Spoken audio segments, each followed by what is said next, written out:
नमस्कार, मैं सत्यप्रकाश। जीवन में कई बार ऐसा भी होता है कि जब पैसा, पद, रिश्ते, नाते कोई काम नहीं आता, सब अपने पराये हो जाते हैं। निराशा में डूबा मन दुनिया की भीड़ में अकेला हो जाता है। ना साइंस के फार्मूले काम आते हैं, ना किसी का आशीर्वाद काम आता है। ऐसे में कई लोग या तो अपराध की दुनिया में प्रवेश कर जाते हैं, झूठ पाखंड को अपना लेते हैं, या फिर मृत्यु को गले लगा लेते हैं। लेकिन इसी समय जब हम दुख से घिरे हुए होते हैं, तो उस समय ईश्वर की विशेष दृष्टि हम पर होती है। यदि व्यक्ति ईश्वर में विश्वास करके पूर्ण समर्पण कर दे और सत्य और ब्रह्मचर्य का पालन करते हुए अपना जीवन जिए, तो वो सीधे ईश्वर से मिल सकता है। यानी कि ये जो दुख की घड़ी है, ये हमारे लिए अवसर है सीधे परमात्मा से संबंध बनाने का। तो दुखों से हमें घबराना नहीं चाहिए। दुख हमें मजबूती देने के लिए होते हैं, हमारे धैर्य की परीक्षा लेने के लिए होते हैं। तो कुछ लोग जो आत्महत्या का रास्ता अपनाते हैं, उन्हें ध्यान देना चाहिए कि भगवान ने ये शरीर हमें कर्म करने के लिए दिया है। कर्म करना है, धर्म करना है, लेकिन इसे नष्ट करने का हमें कोई अधिकार नहीं। इसलिए जब भी हम दुख से घिर जाएं, तो कभी घबराना नहीं, बल्कि ईश्वर में विश्वास करते हुए हमें सत्य और ब्रह्मचर्य का पालन करना चाहिए। तभी हम विजयी हो पाएंगे और दुखों से लड़ पाएंगे। मैंने अपने जीवन में जो भी अनुभव किया, उन्हीं के आधार पर मैंने अब तक जो वीडियो बनाए, तो कई लोगों ने मुझसे ऐसे कमेंट किए कि आप जो वीडियोस में बताते हो, ये बातें कहीं किताबों में तो लिखी नहीं हुई। तो किताबों में कहाँ से होंगी? ये सब मेरे अनुभव हैं। तो जो मैंने अनुभव किया, उन्हीं के आधार पर मैं वीडियो बनाता हूँ। तो कुछों ने ये भी पूछा कि आपको ये ज्ञान मिलता कहाँ से है, कौन आपको बताता है? और अभी लगभग 1 वर्ष से मैं वीडियो नहीं बना रहा हूँ। तो कई लोगों ने कमेंट किए हैं मेरे को कि आप वीडियो क्यों नहीं बना रहे, वीडियो डालिए। तो अभी मैं अपने जीवन के कुछ अनुभव आपको इस वीडियो के माध्यम से बताऊंगा, जिससे आपको समझ आ जाएगा कि मुझे जो भी ये जानकारियां प्राप्त हुई, जो भी अनुभव हुआ, ये अनुभव कहाँ से और कैसे प्राप्त हुआ, और ये जो 1 वर्ष से मैं वीडियो नहीं बना रहा, इसका क्या कारण हो सकता है। तो ये आपको समझ आ जाएगा। और बहुत सारे लोग ऐसे भी हैं जो मेरे विचारों को से सहमत नहीं होते, तो उनसे तो मैं यही निवेदन करूंगा कि मेरे चैनल पे अपना कीमती समय बर्बाद ना करें। एंटरटेनमेंट के बहुत सारे चैनल उपलब्ध हैं, वहाँ पे आप अपना मनोरंजन कर सकते हैं। क्योंकि मैं किसी न तो संप्रदाय से जुड़ा हूँ और ना ही मैं किसी उच्च कुल में या ब्राह्मण कुल में पैदा हुआ हूँ। बहुत सारे लोगों ने ऐसे भी कमेंट किए हैं कि मुझे ब्राह्मण या पंडित कहा। नहीं जी, मैं ब्राह्मण जाति से नहीं हूँ। तो इस वीडियो में मैं, हो सकता है कि ये वीडियो थोड़ा लंबा हो जाए, इसलिए जो मेरे विचारों से सहमत हैं, बस वही इसे पूरा देखें तो समझ पाएंगे कि आखिर 1 वर्ष से मैं वीडियो क्यों नहीं बना रहा था। मेरा जन्म एक सामान्य परिवार में हुआ। मेरे माता पिता का बचपन में ही विवाह हो गया और ये बाल विवाह बिल्कुल बेमेल विवाह सिद्ध हुआ। मेरे माता और पिता का आपस में कोई विचार उनके मिले नहीं, आपस में झगड़े होते थे। और जब भी माता पिता के झगड़े होते हैं, तो सबसे ज़्यादा नुकसान बच्चों को ही उठाना पड़ता है। तो ये बाल विवाह मेरे लिए बहुत भयानक सिद्ध हुआ। विवाह तो बचपन में ही हो गया मेरी मम्मी का, और 17 साल की आयु में उसे ससुराल भेजा गया। तो पता चला कि जिस व्यक्ति से विवाह हुआ है, उसका तो अपना ठीक से घर भी नहीं है, कोई कमाने धमाने का भी कोई बंदोबस्त नहीं है। तो बचपन में विवाह हो गया तो पहले तो ऐसा ही होता था, एक बार विवाह हो गया तो बस उसी के साथ ज़िंदगी निभानी है। आजकल तो अगर तालमेल ना हो तो फट से तलाक हो जाते हैं, लेकिन उस समय ऐसा नहीं था।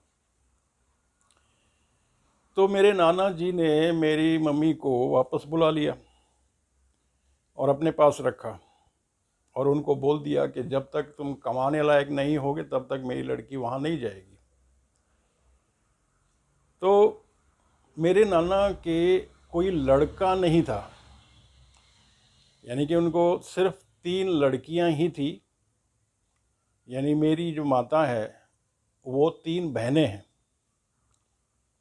थी, अब तो मेरी 2 तो रही नहीं, एक है अभी। तो मेरी माता 3 बहनें हैं, तो उनका कोई भाई नहीं था।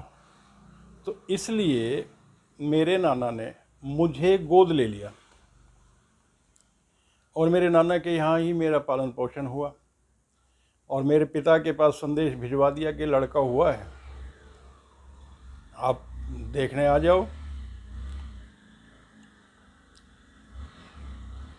तो उन्होंने संदेशा भिजवाया कि ये जो लड़का है ये हमारा नहीं है, पता नहीं किसकी औलाद है। यानी कि ये मेरी शुरुआत ही इतनी ख़राब हुई। जब मेरी मम्मी को ये बात पता चली कि वहाँ से ये संदेश आया है तो वो तो आग बबूला हो गई और उन्होंने तो ठान लिया कि अब उस आदमी की शक्ल भी नहीं देखनी। तो इस तरीके से मेरा लालन पालन मेरे नाना नानी के यहाँ हुआ और सब कुछ ठीक चल रहा था। शुरुआत में मैं बहुत ही चंचल और बहुत ही होनहार विद्यार्थी था और मम्मी ने, मेरी माता ने, क्योंकि वो एक टीचर बन चुकी थी, तो उन्होंने मेरे ऊपर इतने प्रतिबंध लगा दिए कि वो चाहती थी कि मैं पढ़ लिख के बड़ा ऑफिसर बनूं और अब दुनिया को दिखाऊं कि मैं कोई कम नहीं हूं किसी से। तो उन्होंने, मेरी मम्मी ने मेरे खेल कूद पे बैन लगा दिया, मेरे कोई भी एक्टिविटी पे बैन लगा दिया। मुझे ड्राइंग वगैरह बनाने का बड़ा शौक़ था, लेकिन खेलना कूदना और कोई भी एक्टिविटी करना बंद, सिर्फ पढ़ाई पढ़ाई पढ़ाई। तो बचपन में ही इतना दबाव।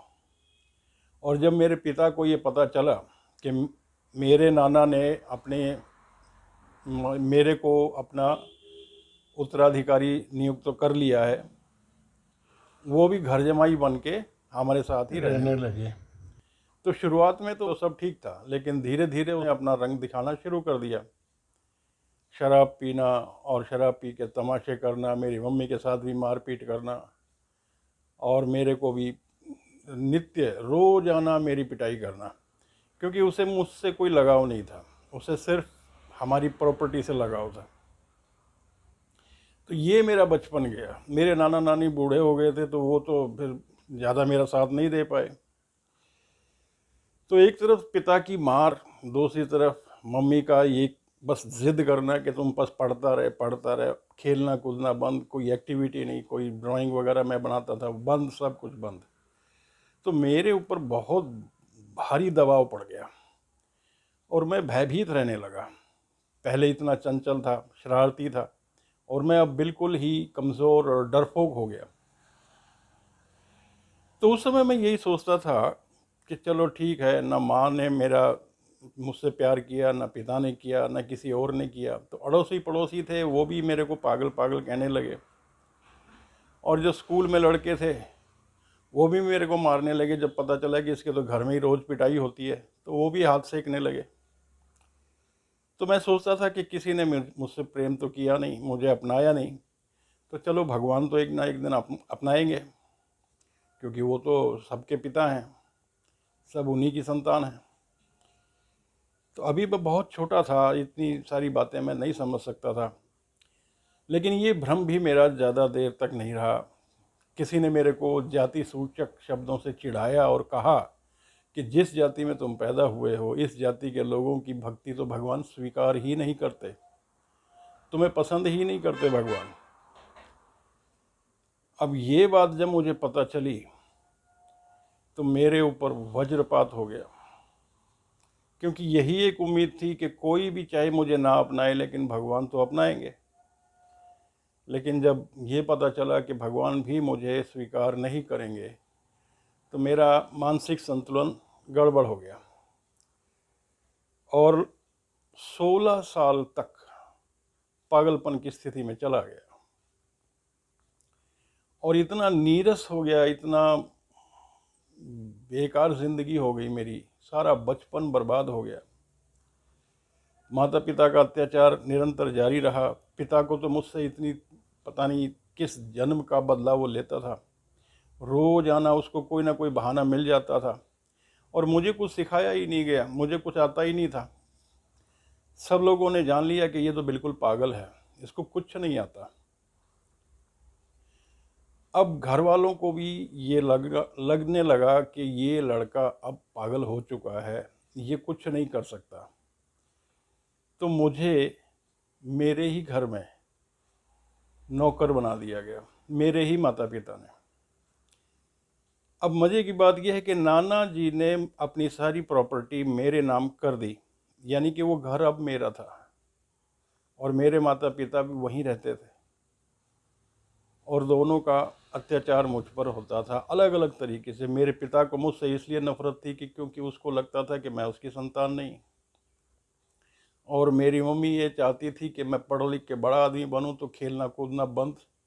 बस उसको उन्होंने कह दिया था कि मुझे जब भी दिखाई दे मेरे किताब पढ़ते हुए दिखाई देना चाहिए। तो इस तरीके से ना तो मैं खेल कूद में कुछ कर पाया और ना ही पढ़ने में, पढ़ाई से मुझे बहुत डर लगने लगा। तो पूरी तरह से मैं मानसिक रूप से विक्षिप्त हो गया। तो ये मेरा बचपन इतना दयनीय, घर में ही अपने ही घर में नौकर बना दिया गया। झाड़ू पोछा बर्तन और साफ़ सफाई के सारे काम मेरे जिम्मे कर दिए गए। सवेरे सब घर से चले जाते थे। मम्मी तो टीचर थी, वो तो जॉब करती थी, और पिता को भी कहीं ना कहीं काम मिल गया। और क्या काम करते थे हमें नहीं पता था, कब की किसी से बताया ही नहीं था, क्योंकि उसको तो बस यहाँ प्रॉपर्टी से मतलब था। हमें किसी को नहीं पता चला कि ये आदमी क्या काम करता है क्या नहीं करता। सुबह निकल जाते थे। 2 लड़कियाँ भी हुई, बहनें छोटी, वो भी सवेरे स्कूल चली जाती थी। तो सवेरे सब चले जाते थे और घर तहस नहस अवस्था में होता था और मेरी ड्यूटी होती थी कि सारे घर को मैंने सेट करना था। बर्तन साफ़ करने, झाड़ू पोछा बुहारी वगैरह सब करके, कपड़े वपड़े सही करके, और फिर मुझे नहा धो के अपने स्कूल जाना होता था। सुबह लड़कियों का स्कूल होता था और दोपहर को लड़कों का। तो मेरे को जो समय मिलता था उस समय तो मैं कमरा बंद करके और बहुत रोता था और भगवान से पूछता था कि मेरा क्या कसूर है, मैंने किसी का क्या बिगाड़ा है। कोई भी मुझसे प्रेम नहीं करता और भगवान भी मुझसे प्रेम नहीं करते क्योंकि मेरी जात पसंद नहीं है उनको। क्या भगवान भी जात पात देखते हैं? क्या उनको कुछ ख़ास किस्म की जातियाँ ही अच्छी लगती हैं? बहुत सारे प्रश्न थे लेकिन उत्तर कभी नहीं मिला। मेरे को जब मेरे पिता नित्य रोज़ाना मारा करते थे तो मैं रोया नहीं करता था, क्योंकि मुझे ये विश्वास हो गया था कि मैं पागल हूँ और मैं सिर्फ पिटने के लिए ही पैदा हुआ हूँ। आस पड़ोस की महिलाएं, औरतें सब छतों पे चढ़ के देखती थी, क्योंकि मेरे पिता की आदत थी कि वो घर में नहीं मारता था, घर से बाहर निकाल के गली में खड़ा करके मारता था। उसको अच्छा लगता था। मैं घर में रहना चाहता था कि मारना है घर में मार लो, लेकिन नहीं, वो पकड़ के खींच के घसीटते हुए मुझे बाहर लेके जाता और गली के बीच में खड़ा करके, ताकि सब देखें कि इसकी पिटाई हो रही है। उसको अच्छा लगता था, उसको आनंद आता था। तो सब कहते थे कि ये लड़का ढीठ हो गया है, भागता भी नहीं है डर के और रोता भी नहीं है। लेकिन बाद में जब मैं अकेले होता था कमरा बंद करके और भगवान को याद कर करके रोता था, तो मैं कहता था दर्द होता है मुझे, और भाग के जाऊं कहाँ? कौन संभालेगा मुझे? अगर भागूंगा तो और पिटूंगा। इसलिए जब पिटने के लिए पैदा हुआ हूं तो पिट ही लेता हूं। तो रोजाना मार खाता रहता था और रोज़ाना फिर भगवान को अकेले में याद करता था। बस यही मेरा रोज़ का नियम बन गया। रोज़ाना ये सोच के सोता था कि सुबह ना ही उठूं तो अच्छा है, लेकिन फिर भी उठ जाता था क्योंकि अभी बहुत मार खानी थी।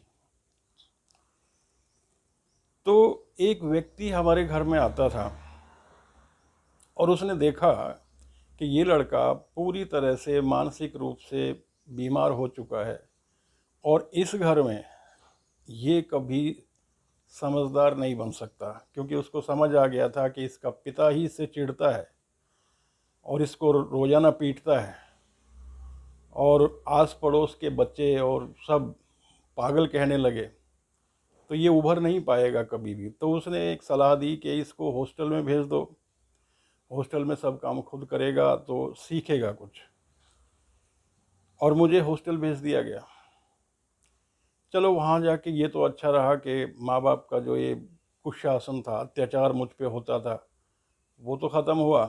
लेकिन एक और दुविधा खड़ी हो गई, क्योंकि वो हॉस्टल कहाँ था? जामिया मिलिया इस्लामिया, दिल्ली ओखला में। सारे मुसलमान हैं वहाँ, बहुत इक्के दुक्के कोई हिंदू होते थे, उनमें से एक मैं भी था। उनको भी बहुत जल्दी पता चल गया ये लड़का तो पागल है, इसको तो कुछ नहीं आता। और अब तो डबल पागल हो गया कि एक तो मेरे को कुछ आता नहीं है, ऊपर से वो सारे मुसलमान थे और वो चिढ़ाया करते थे कि तुम्हारे हिंदुओं में ये उल्टा करते हैं, वो उल्टा करते हैं, तुम तवा भी उल्टा इस्तेमाल करते हो, तुम हाथ उल्टा धोते हो, पैर उल्टे धोते हो, तुम बुत की पूजा करते हो, ये तो हराम है। तरह तरह की बातें सुननी पड़ती थी और मुझे तो अभी इन सब की आदत पड़ चुकी थी। मुझे कोई फ़र्क नहीं पड़ता था, कोई मुझे पागल कहे, मारे पीटते रहते थे। लेकिन एक बात मैंने देखी कि भाई इनका जो भगवान है वो अलग है। अल्लाह नाम बताया कि अल्लाह इनका भगवान है, मुझे तो कुछ भी नहीं पता था। तो मेरे मन में आया, क्योंकि जब किसी बच्चे को बचपन से ही किसी का प्रेम न मिले, अकेलापन रहे, तो वो साथ के लिए तरस जाता है कि किसी का साथ मिल जाए, किसी का प्रेम मिल जाए। तो मैंने सोचा कि अगर मैं मुसलमान बन जाऊं तो अल्लाह को तो मुझसे कोई परेशानी नहीं होगी। तो मैंने ठान लिया कि मैं मुसलमान बन जाता हूं और फिर अल्लाह से मैं सारी बातें करूंगा, सब कुछ बताऊंगा, मेरे दुख वो हरेंगे, ऐसा मैंने मन में विश्वास किया। जुम्मे का दिन था, शुक्रवार, विशेष नमाज पढ़ने के लिए सारे बच्चे गए हुए थे मस्जिद में और मैं प्रतीक्षा कर रहा था कि जब भी वो आएंगे, आते ही मैं उनको कहूँगा कि भाई मुझे मुसलमान बनना है। वो आए लड़के।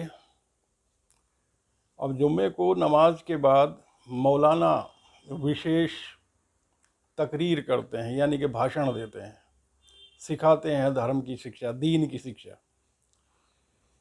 तो वो उसने दी थी तो इसलिए थोड़ा सा देर से आए और मैं प्रतीक्षा में था और मैंने सोचा था कि जैसे ही आएंगे, आते ही मैं कह दूंगा भाई मैं मुसलमान बनना चाहता हूँ। लेकिन 4-5 लड़के जैसे ही आए और मुझे देखते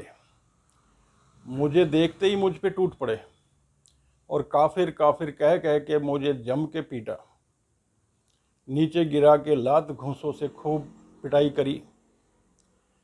तभी एक सीनियर लड़का वहाँ आ गया, वो भी मुसलमान था, उसने रोका, उनसे पूछा क्यों मार रहे हो इसे? तो उन्होंने बताया कि आज मौलाना साहब ने तकरीर में बताया है कि ये हिंदू काफिर होते हैं और काफिरों को मारने से अल्लाह खुश होता है। अब मुझे एक नई समस्या पता चल गई कि यहाँ पे भी मेरा काम नहीं बनने वाला, यहाँ पे मैं काफिर हूँ तो अल्लाह को भी मैं पसंद नहीं। तो एकदम से बहुत दुख फिर से हुआ, यानी कि ऐसा लगता था कि जैसे कोई मेरा नहीं है और ये दुनिया की भीड़ में मैं बिल्कुल अकेला।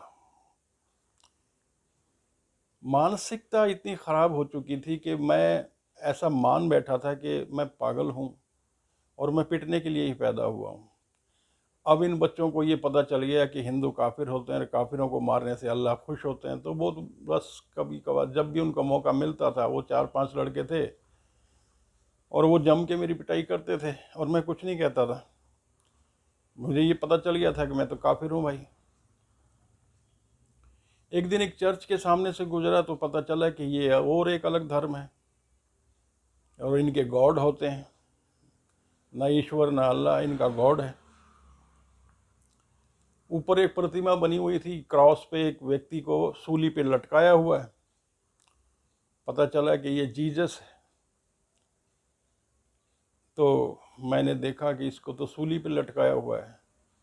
तो मैंने मन में विचार किया कि जहाँ इनके गॉड को भी लोगों ने नहीं छोड़ा, वो अपने आप को नहीं बचा पाया, उसी को ही लोगों ने सूली पे लटका दिया, तो हमें क्या बचाएगा। मैं तो बच्चा था, मेरे को तो कुछ ज़्यादा पता नहीं था, कोमल मन था मेरा, तो मैं तो डर गया। और इस तरह से मुझे ऐसा लगा कि इस दुनिया में मेरा कोई नहीं। साइंस पढ़ने लगा तो साइंस में पता चला कि वैज्ञानिक कहते हैं कि भगवान वगवान कुछ है ही नहीं, ये सब पाखंड है, ये सब धर्म पाखंड है। तो मुझे भी ऐसा लगने लगा कि साइंस ठीक है, ये भगवान वगवान कुछ नहीं है, ये किसी के नहीं है। और धीरे धीरे मैं साइंस की तरफ झुकाव मेरा होने लगा। लेकिन समस्या ये थी कि चल मैं साइंस को मान भी लूँ, मान लेता हूँ कि भगवान नहीं है, अल्लाह नहीं है, गॉड नहीं है, कुछ नहीं है, लेकिन मेरी जो दुविधा थी वो तो जस की तस थी। मेरी समस्या का क्या, उसका तो हल नहीं निकलता। साइंस का कौन सा फार्मूला मेरी ज़िंदगी को सुधार सकता था। वो तो वैसी की वैसी, तो मैंने तो मार खानी ही खानी थी। तो अब मुझे समझ नहीं आ रहा था कि मैंने करना क्या है ज़िंदगी में, मैं किस लिए आया हूँ। क्या मैं मार खाने के लिए आया हूँ? क्या मैं पागल ही रहूँगा? तो ज़्यादा दिमाग तो मेरा चलता नहीं था। एक दिन एक लड़का, उन्हीं 4-5 लड़कों में से जो मुझे रोज़ाना पीटते थे, और बस वो मज़े मज़े में उसको लगा कि भाई चलो अल्लाह को खुश कर लेते हैं। अल्लाह को खुश करना यानी कि काफिर को पीट लो। और उसने मेरे को मेरे गले से यहाँ दबाना शुरू कर दिया और दीवार के सहारे लगा के और दबाता चला गया। मैंने उससे बहुत रिक्वेस्ट करी कि छोड़ दे, मेरे को दर्द हो रहा है, पर वो माना नहीं। उसको मज़े आ रहे थे क्योंकि वो अल्लाह को खुश कर रहा था। और मेरी जीभ बाहर निकलने लगी, मेरी आंखें बाहर निकलने लगी और मुझे धुंधला दिखने लगा। तो आखिर में ऐसा हुआ कि मेरा जैसे दिमाग में खून जाना बंद हो गया और एकदम पागलपन का दौरा सा हो गया कि मरता क्या न करता। कभी मैंने किसी पे हाथ उठाया नहीं था, लेकिन उस समय क्या हो गया कि मैं एक बेहोशी की हालत में चला गया। मेरी जीभ बाहर निकली हुई थी, आंखें बाहर निकली हुई थी और मेरे हाथ बड़े थे क्योंकि मैं लगभग 6 फुट का हो चुका था। 9वीं या 10वीं क्लास की ये बात है। तो मैंने उसकी गर्दन पकड़ ली दोनों हाथों से कस के और हा ऐसे ऐसे मैंने आवाज़ें निकाली। तो क्योंकि मेरी हाइट उससे ज़्यादा थी और उसके ऊपर चढ़ के बैठ गया, वो नीचे गिर गया। वो लड़का इतना बुरी तरह से डर गया और जिन्न आ गया ये कहते हुए भागा। अब ये जिन्न क्या है मुझे तो नहीं पता था उस समय, लेकिन बाद में पता चला कि जैसे हम कहते हैं भूत आ गया किसी में, तो वो जिन्न कहते थे। तो उसको लगा मेरे अंदर भूत आ गया, यानी कि जिन्न आ गया, और वो डर के बुरी तरह से भागा। क्योंकि वो इसलिए डर गया क्योंकि मेरी जीभ भी निकली हुई थी और आंखें भी बाहर निकली हुई थी और आवाज़ भी अजीब अजीब सी होगी। तो वो डर के भाग गया और मैं फिर वहाँ बैठा रह गया क्योंकि मेरे को चक्कर आ रहे थे। थोड़ी देर में मेरे ब्लड सर्कुलेशन ठीक हुआ और मुझे होश आया। और जो होश आया तो मुझे समझ आया कि मैंने क्या कर दिया। अब इस लड़के को मैंने पीट दिया और अब ये सारे मिल के मेरे को पीटेंगे।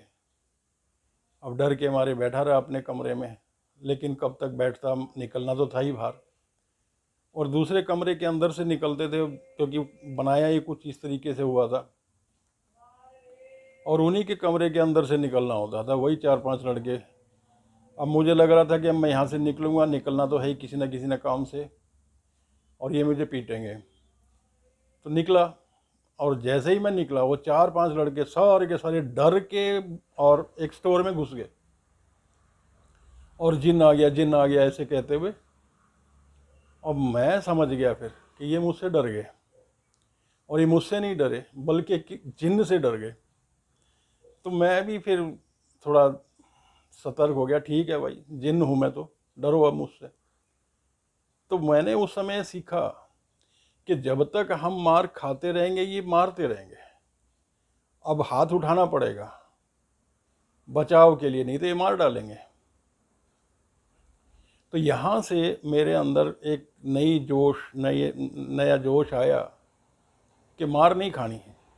अब मैं भी फिर हाथ उठाने लगा, कोई मेरे को तंग करेगा मैं भी मारूंगा, और फिर सब सीधे हो गए। अब यहाँ तक तो ठीक था, लेकिन एक पागलपन का जो मेरे सर पे भूत सवार हो गया था, इसका क्या? क्योंकि बचपन से अब तक मुझे किसी ने बताया ही नहीं, कुछ भी नहीं समझाया, बस यही बताया तू पागल है, तू पागल है, पागल है। और मैंने मान लिया कि मैं पागल हूँ। यही सच्चाई है कि आप किसी को सारे मिल करके अगर पागल पागल कहना शुरू कर दो तो वो समझदार भी होगा तभी पागल हो जाएगा। और मैं तो बच्चा था, तो मुझे ऐसा लगता था कि मैं सच में ही पागल हूँ। और कैसे इसका इलाज किया जाए, इस बात का कि मुझे कैसे समझाया जाए कि मैं पागल नहीं हूँ। किसी को कोई गरज नहीं पड़ी थी, सबको अच्छा लगता था भाई पागल है, चिढ़ाने में मजा आता था। अब एक दिन एक घटना ऐसी घटी अजीब सी। देखो, जैसी बीमारी होती है इलाज भी वैसा ही होता है।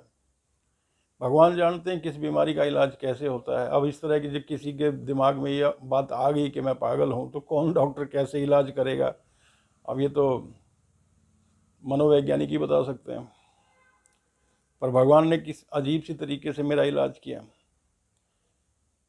कुछ लड़कियों ने मेरे साथ अश्लील हरकतें की। मुझे देख के एक आंख को बंद किया। अब मुझे लगा ये तो बहुत बुरी बात है, और मैं डर के भाग लिया। अब जब मैं डर के भागा तो दूसरे बच्चों ने देखा कि रे लड़कियां इसके साथ अश्लील हरकत करी और ये डर के भाग लिया, ये तो बड़ा बेवकूफ़ है, बड़ा बेकार है। तो हॉस्टल में जब आया तो लड़कों ने, जो मेरे ही क्लास के लड़के थे, उन्होंने मेरे को इतना धमकाया, बुरा भला कहा, तू तो बहुत ही वो है, नाबालिग है, तेरे को कुछ नहीं पता। अब मुझे ये समझ आया कि मुझे इस तरह से भागना नहीं चाहिए था। कोई बात नहीं, अब आगे फिर 1-2 बार ऐसी ही घटना हुई। अब लड़के देखे, वो चिढ़ते थे कि लड़कियां इसी को क्यों छेड़ती हैं, हमें क्यों नहीं छेड़ती। अब ये बात मैंने भी नोट करी कि ऐसे 2-3 बार केस हो लिए कि लड़कियां मुझ पर इतना आकर्षित क्यों होती हैं, इनके साथ तो नहीं। अब मुझे तो पता नहीं, मेरे को तो कि उस समय कहते थे कि मेरा रंग गोरा है, लंबा हूँ, सुंदर लगता हूँ। मैं बाथरूम में एक बड़ा सा शीशा था, और शीशे के सामने खड़ा होकर मैंने अपने आप से बात की। 6 फुट कद, गोरा रंग, लंबी नाक, बड़ी आंखें, लाल होंठ। कहाँ से दिखता है कि मैं पागल हूँ? तो मैंने अपने आप से सोचा कि ये लड़कियां जो मुझ पर आकर्षित होती हैं, और ये इतने लड़के हैं जो चिढ़ते रहते हैं कि उन्हें लड़कियां नहीं देखना भी पसंद नहीं करती, तो कुछ तो बात होगी। तो मुझे लगा कि मैं शक्ल से पागल नहीं लगता, पागलपन मुझ पे थोपा गया है। और बस उस दिन से मैंने मान लिया कि मैं पागल नहीं हूँ। तो बात वही है कि जैसी बीमारी वैसा इलाज। मैं तो धन्यवाद करता हूँ उन लड़कियों का जिन्होंने मेरे साथ अश्लील हरकतें की, क्योंकि अगर ऐसा नहीं किया होता तो मैं शायद पागलपन के उस दौर से बाहर नहीं निकल पाता। चलो, ये सब तो ठीक हो गया। और अब मैं थोड़ा सा हिंसक होने लगा, क्योंकि मैं नास्तिक हो चुका था उस समय। अब मैं भगवान को, किसी को कुछ नहीं मानता। कोई नहीं है मेरा, मैं अकेला हूँ, और कोई मेरे साथ अत्याचार करेगा तो मैं भी करूँगा। 10वीं क्लास हो गई, वापस आ गया। अब घर में भी मुझसे डरने लगे, क्योंकि अब घर वालों को भी पता चल गया। मैं 10वीं क्लास में हो गया था, काफ़ी बड़ा हो गया था, तो मेरे पिता को भी मुझसे डर लगने लगा, क्योंकि हिसाब बदला लेना है। अब बहुत मार कर ली, अब मेरा नंबर है। घर तो मेरा है, ये मुझे तो पता है मेरा घर है। अगर उसे मुझसे कुछ शिकायत है, उसको लगता है कि मैं उसकी औलाद नहीं हूँ, तो जाए अपने घर। ये घर तो मेरा है, मेरे नाना ने मुझे दिया है। तो ऐसे ही चलता रहा, लेकिन मन में एक खालीपन था, कोई नहीं है मेरा। बस ये चीज़ मेरे को हमेशा कचोटती रहती थी। तो 22 साल की अवस्था में कॉलेज चला गया मैं, और कॉलेज के एक दोस्त ने मुझे बताया कि भाई ऐसे ही हरिद्वार के पास बद्रीनाथ क्षेत्र बताया है, और वहाँ पे बर्फ़ है बहुत ज़्यादा, तो चलो बर्फ़ पे चल के खेलते हैं। मेरा भी दिल किया, मैं कहा हाँ चलो भाई। तो मोटरसाइकिल लेके दोनों चल दिए दिल्ली से बद्रीनाथ। जवानी में इस तरह से अक्सर गलतियां कर जाते हैं हम। मोटरसाइकिल लेके चले, हरिद्वार तक गए, उसी में ही हमें तो बहुत आफत लगी, और किसी ने बताया था कि हरिद्वार पार करके आगे ही है बद्रीनाथ, लेकिन वो कहाँ आगे है, वो तो बहुत नहीं, बहुत दूर है। 2 दिन लगे जाने में, हालत ख़राब हो गई। तो बद्रीनाथ जाने से पहले एक जगह आती है हेमकुंड साहिब। ये सिखों का स्थल है। वैसे तो ये हेमकुंड ऊपर एक जगह है, थोड़ा ऊंचाई पे जाके, वहाँ त्रेता युग में रामचंद्र जी के छोटे भाई लक्ष्मण जी ने वहाँ तपस्या की थी, और उसी स्थान को खोजते हुए गुरु गोविंद सिंह, सिखों के गुरु, वो भी गए थे, और उन्होंने अपनी एक पुस्तक में लिखा था। तो सिखों ने ये जगह ढूंढी और यहाँ पे उनके नाम से गुरुद्वारा बना दिया। हालांकि जो लक्ष्मण जी का मंदिर है उस पर तो ज़्यादा कुछ जाते नहीं, वो तो छोटा सा बनाया हुआ है, और जो गुरुद्वारा है वो काफ़ी अच्छा बनाया हुआ है। तो इतना ऊपर चढ़ के वहाँ गए, बर्फ़ तो नहीं मिली वहाँ हमें। तो ऐसे ही बस देख के आ गए। तो बर्फ़ देखने के लिए आए थे, बर्फ़ तो मिली नहीं, और थक गए अलग से, वो अलग। तो नीचे आए, नीचे एक दुकान थी, और वहाँ पे अंडे का ऑमलेट मिल रहा था, क्योंकि हम भूख लगी थी बहुत ज़्यादा। अंडे खाए और अंडे खा के आगे चल दिए। तो वहाँ से थोड़ी दूर पे ही बद्रीनाथ है। तो इधर खा पी के हम आगे चले, और जाके बद्रीनाथ देखा, वहाँ पे भी बर्फ़ नहीं मिली। तो हमें तो बहुत बुरा लगा, मूड ख़राब हो गया। बर्फ़ देखने इतना दूर हम चल के आए मोटरसाइकिल से, इतना रिस्क लिया, और बर्फ़ मिली भी नहीं। तो आसपास पता किया, तो पता चला कि ये जो बद्रीनाथ है ये विष्णु जी का मंदिर है। अब जो लड़का साथ था उसने कहा कि चल भाई, आ तो गए हैं, चलो मंदिर में ही हो आते हैं, भगवान का आशीर्वाद ले लेते हैं। मैं कहा ले लेते हैं भाई, चलो चल पड़ते हैं। अब ये तो मुझे पता था कि भाई मुझे तो शायद भगवान पसंद नहीं करेंगे, क्योंकि हमारी तो जात पसंद नहीं है उनको।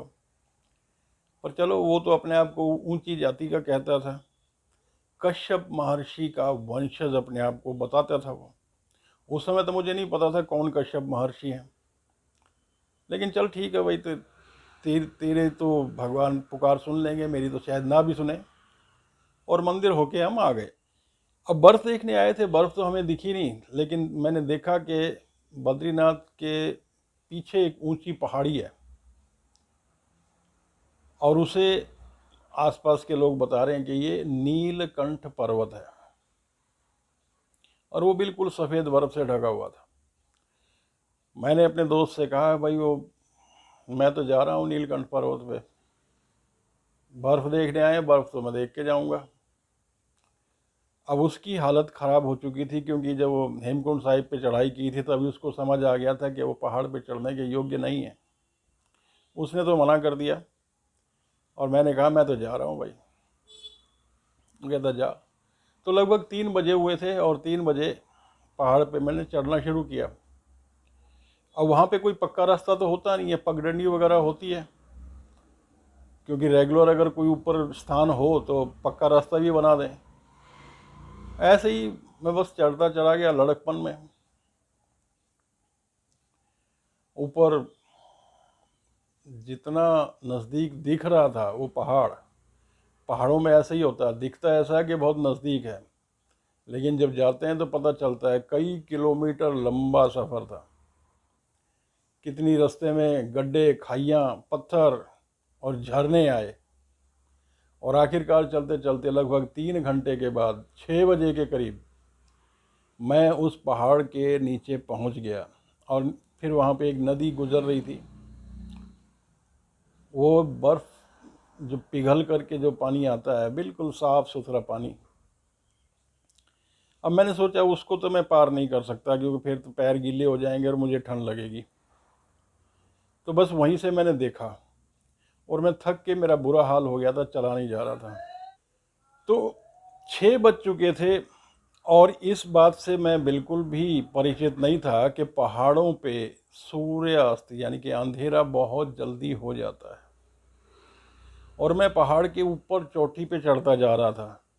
ऊपर फिर भी थोड़ी सी रोशनी थी, लेकिन नीचे जहाँ पे घाटी, उसमें तो घुप अंधेरा हो चुका था और मैंने ध्यान ही नहीं दिया, पीछे मुड़ के ही नहीं देखा।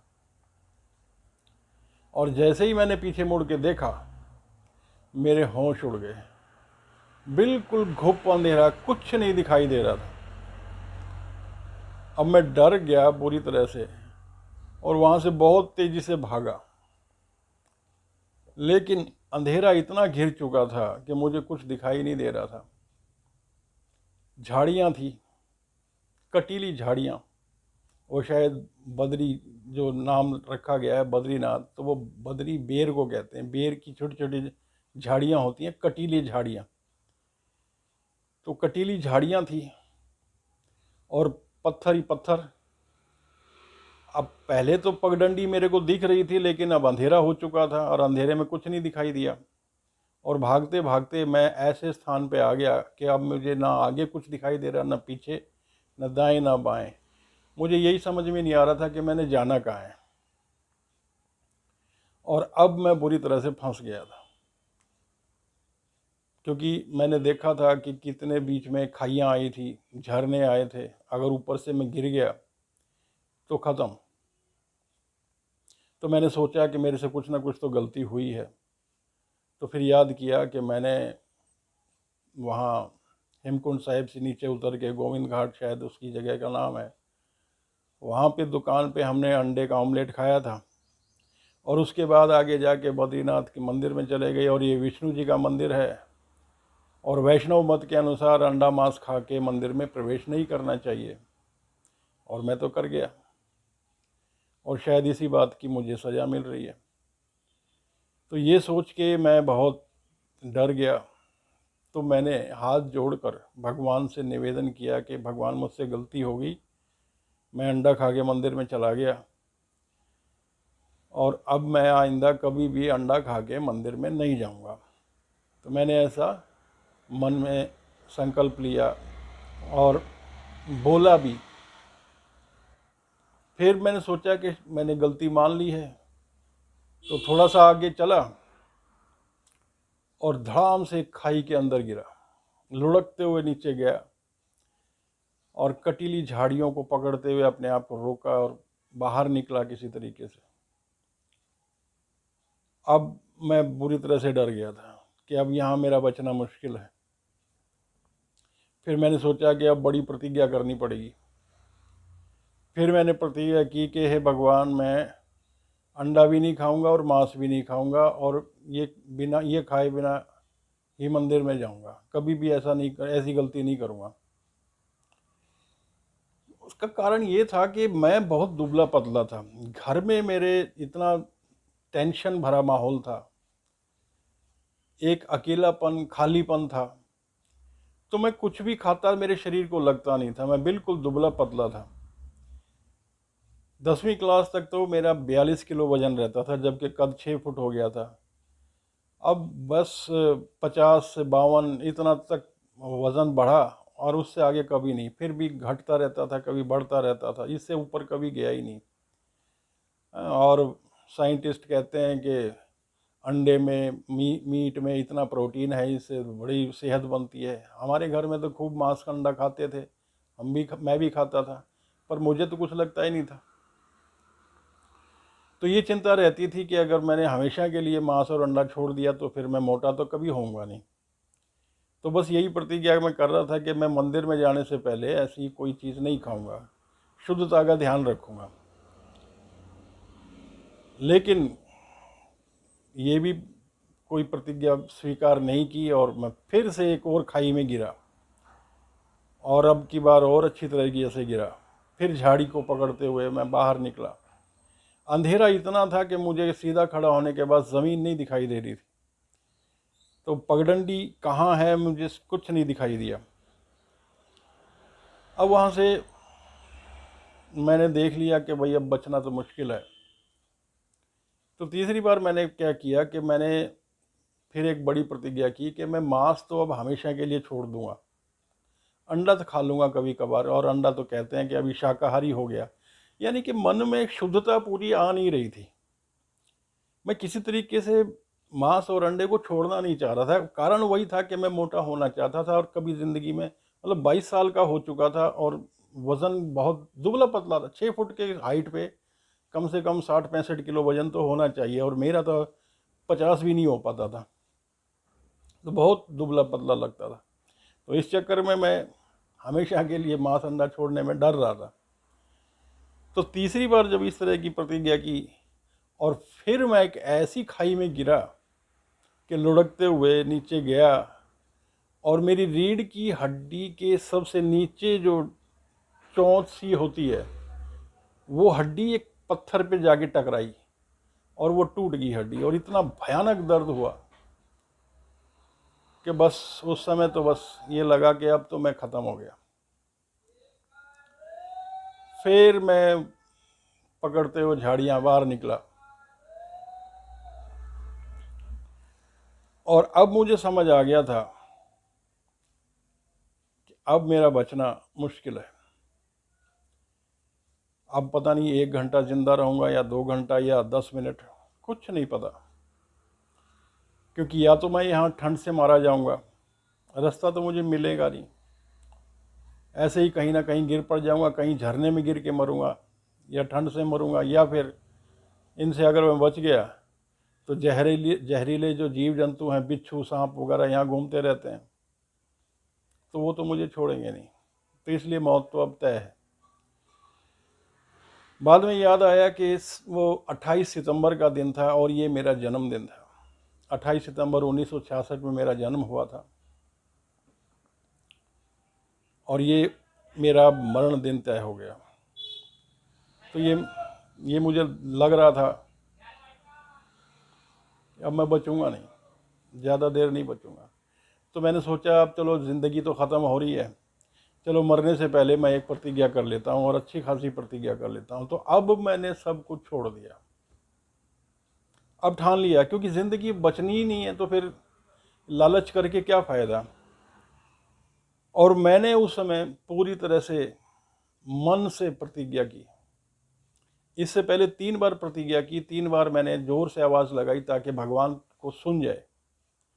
लेकिन अब ज़ोर से नहीं, केवल मन में, दोनों कान पकड़ के, और बस भगवान का ध्यान करके, बद्रीनाथ जी, जीवन में कभी भी मांस और अंडा नहीं खाऊंगा, प्रतिज्ञा करता हूँ। यदि जीवन में मांस और मौत एक साथ आई तो मैं मौत को स्वीकार करूँगा, अंडा मांस कभी नहीं खाऊंगा।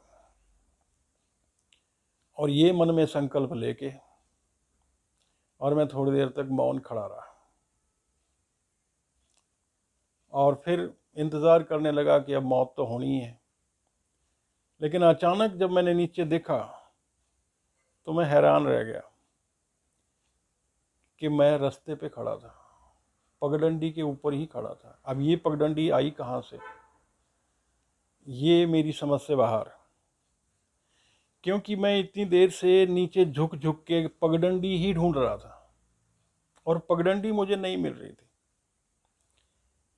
अब ये जब मैंने सच्ची प्रतिज्ञा ले ली तो नीचे मैं पगडंडी के ही ऊपर खड़ा हुआ था। मेरा खुशी का ठिकाना नहीं रहा और मैं उस पगडंडी को पकड़ के दौड़ते हुए आगे बढ़ा। हालांकि मुझे ये नहीं पता था कि मैंने इस दिशा में जाना है कि किसी और दिशा में जाना है, लेकिन जिधर मेरा मुंह था मैं उधर आगे की तरफ भाग लिया। लेकिन शैतान इतनी जल्दी से छोड़ता नहीं है।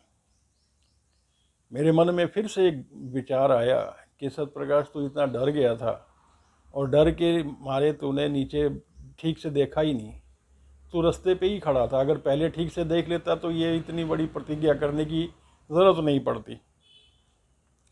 लेकिन दूसरे ही मन मैंने सोचा कि अब प्रतिज्ञा कर ली तो कर ली, अब चाहे सर फूटे या माथा, बस मैंने प्रतिज्ञा कर ली। अब मौत भी आ जाए तो भी मैं अब प्रतिज्ञा से पीछे नहीं हटूंगा। लेकिन उसी समय क्या हुआ कि वो पगडंडी गायब होगी, क्योंकि आगे बड़े बड़े पत्थर आ गए।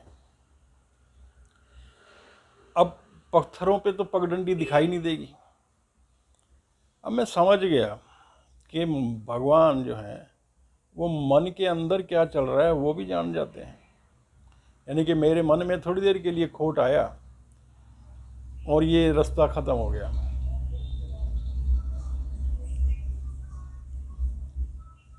तो मैंने खड़े होकर सोचा कि चलो कोई बात नहीं, मैंने प्रतिज्ञा ज़रूर की है। मन में मेरे कुछ उल्टा विचार आया था, लेकिन मैंने उसे स्वीकार नहीं किया। प्रतिज्ञा तो जो मैंने करनी थी कर ली, और यदि भगवान को मेरी प्रतिज्ञा स्वीकार है, मेरी भक्ति स्वीकार है, तो मैं फिर से पगडंडी पे ही आऊँगा और विश्वास करके भगवान पे और उन पत्थरों को कूदते हुए मैं आगे बढ़ा। अब मुझे नहीं पता कि आगे जहाँ ये पत्थर ख़त्म होंगे किधर पगडंडी आएगी कि नहीं आएगी, बस बद्रीनाथ जी पे विश्वास करके मैं आगे बढ़ता रहा। और मैं देख के हैरान रहा कि जब वो पत्थर ख़त्म हुए तो मैं थोड़ी देर के लिए रुका और देखा कि नीचे पगडंडी बिल्कुल मेरे सामने, मेरा पाँव ना इधर गया ना इधर, सीधा पगडंडी के ऊपर। और मैंने फिर उस पर जोर से पैर रखा और मैं समझ गया था कि भगवान ने मेरी भक्ति, मेरी प्रतिज्ञा स्वीकार कर ली, उन्हें मुझ पे भरोसा है। और फिर उस पगडंडी को पकड़ के मैं झुकते हुए, क्योंकि सीधा खड़ा होता तो दिखाई नहीं देता था, इतना अंधेरा था, और मैं उस पगडंडी को पकड़ते हुए आगे दौड़ गया। जिस रास्ते से मैं आया था उसके अनुसार अभी मेरे को बहुत लंबा चलना था, लेकिन भगवान ने जो पगडंडी मुझे दी वो इतना शॉर्टकट थी कि बहुत जल्दी मैं मंजिल की ओर आ गया। और अचानक उस पहाड़ के ऊपर से मैंने देखा कि नीचे जो घाटी थी उसमें लाइटें वाइटें चमकती हुई दिखाई दी, क्योंकि अब तक मुझे यही नहीं समझ में आ रहा था कि मैंने जाना कहाँ है। और अब मुझे दिख गया कि नीचे घाटी है, सब कुछ चमकता हुआ दिख रहा है मेरे को। और बस फिर तो मैं खुशी से उछलता हुआ और नीचे उतर आया, मार्केट में आ गया, और मार्केट के बाद सीधा बद्रीनाथ जी के मंदिर के सामने। मैं बहुत भावुक हो गया था। नीचे अलकनंदा बह रही थी, ऊपर मेरी आंखों में गंगा बह रही थी। लगभग 9 बज गए थे, मंदिर के कपाट तो बंद हो गए थे, लेकिन वहीं ब्रिज के ऊपर, जब नदी के ऊपर एक पुल सा है, उसके ऊपर खड़े हो करके और बद्रीनाथ जी को प्रणाम किया। और मैंने कहा मन ही मन कि हे भगवान, मैं नास्तिक बनकर आया था, आस्तिक बनकर जा रहा हूँ, फिर आऊँगा, आस्था के साथ आऊँगा। अब सोचने की बात ये थी कि मेरे साथ जो लड़का था उसने भी वही गलती की। जो मैंने की। उसने भी अंडे खाए, मैंने भी अंडे खाए, वो भी मंदिर में गया, मैं भी मंदिर में गया, लेकिन भगवान ने मुझे पकड़ा, उसे नहीं पकड़ा। पहले पकड़ा भी, फिर डांटा भी, डराया भी, और फिर प्रतिज्ञा करा के और फिर छोड़ भी दिया, और मेरे अंदर जो भक्ति की भावना जगा दी। तो ये मुझे कुछ ऐसा लगा जैसे कि कोई गुरु होते हैं और उनके दो शिष्य हैं, एक नालायक शिष्य है और एक शिष्य ऐसा जिससे गुरुजी को बहुत आशाएं हैं। तो गुरुजी क्या करते हैं कि जब वो दोनों के दोनों शिष्य गलती करते हैं, तो जो नालायक शिष्य है, गुरुजी उसको कहते हैं बेटा तू घर जा, और फिर उसके बाद जो उनका योग्य शिष्य है जिससे उनको उम्मीदें हैं, उसको वो बहुत लताड़ते हैं, पीटते हैं कि तूने गलती क्यों की। उससे प्रतिज्ञा कराते हैं और फिर कसम दिलाते हैं कि दोबारा ऐसी गलती मत करना।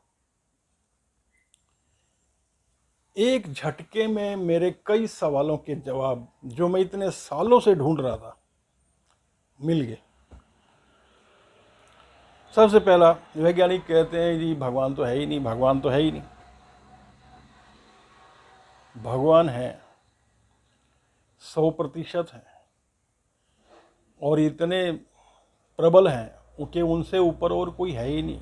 उनसे मुकाबला ना आज तक कोई कर सका है, ना कर सकेगा। वो हमारे मन की भी बात जानते हैं, हमारे मन में क्या चल रहा है, और वो जानते हैं कि कहाँ उलझाना है और कहाँ सुलझाना है। दूसरी बात, क्या भगवान को कुछ खास जातियों के लोग ही पसंद है? बिल्कुल गलत। जो लड़का मेरे साथ गया था वो तो ऊंची जात का अपने आप को बताता, महर्षि कश्यप की वंश में, उसको तो भगवान ने कुछ नहीं कहा। मुझे अपना भक्त बना लिया, तो अब मैं कैसे मान लूँ सबकी बातें कि भगवान किसी किसी की बात सुनते हैं, यानी कि कुछ खास जाति के लोगों की ही बात सुनते हैं? ये कम से कम मैं तो नहीं मान सकता। भगवान सबके हैं और सब भगवान के हैं। इस दुनिया में जितने भी प्राणी हैं सब ईश्वर के हैं।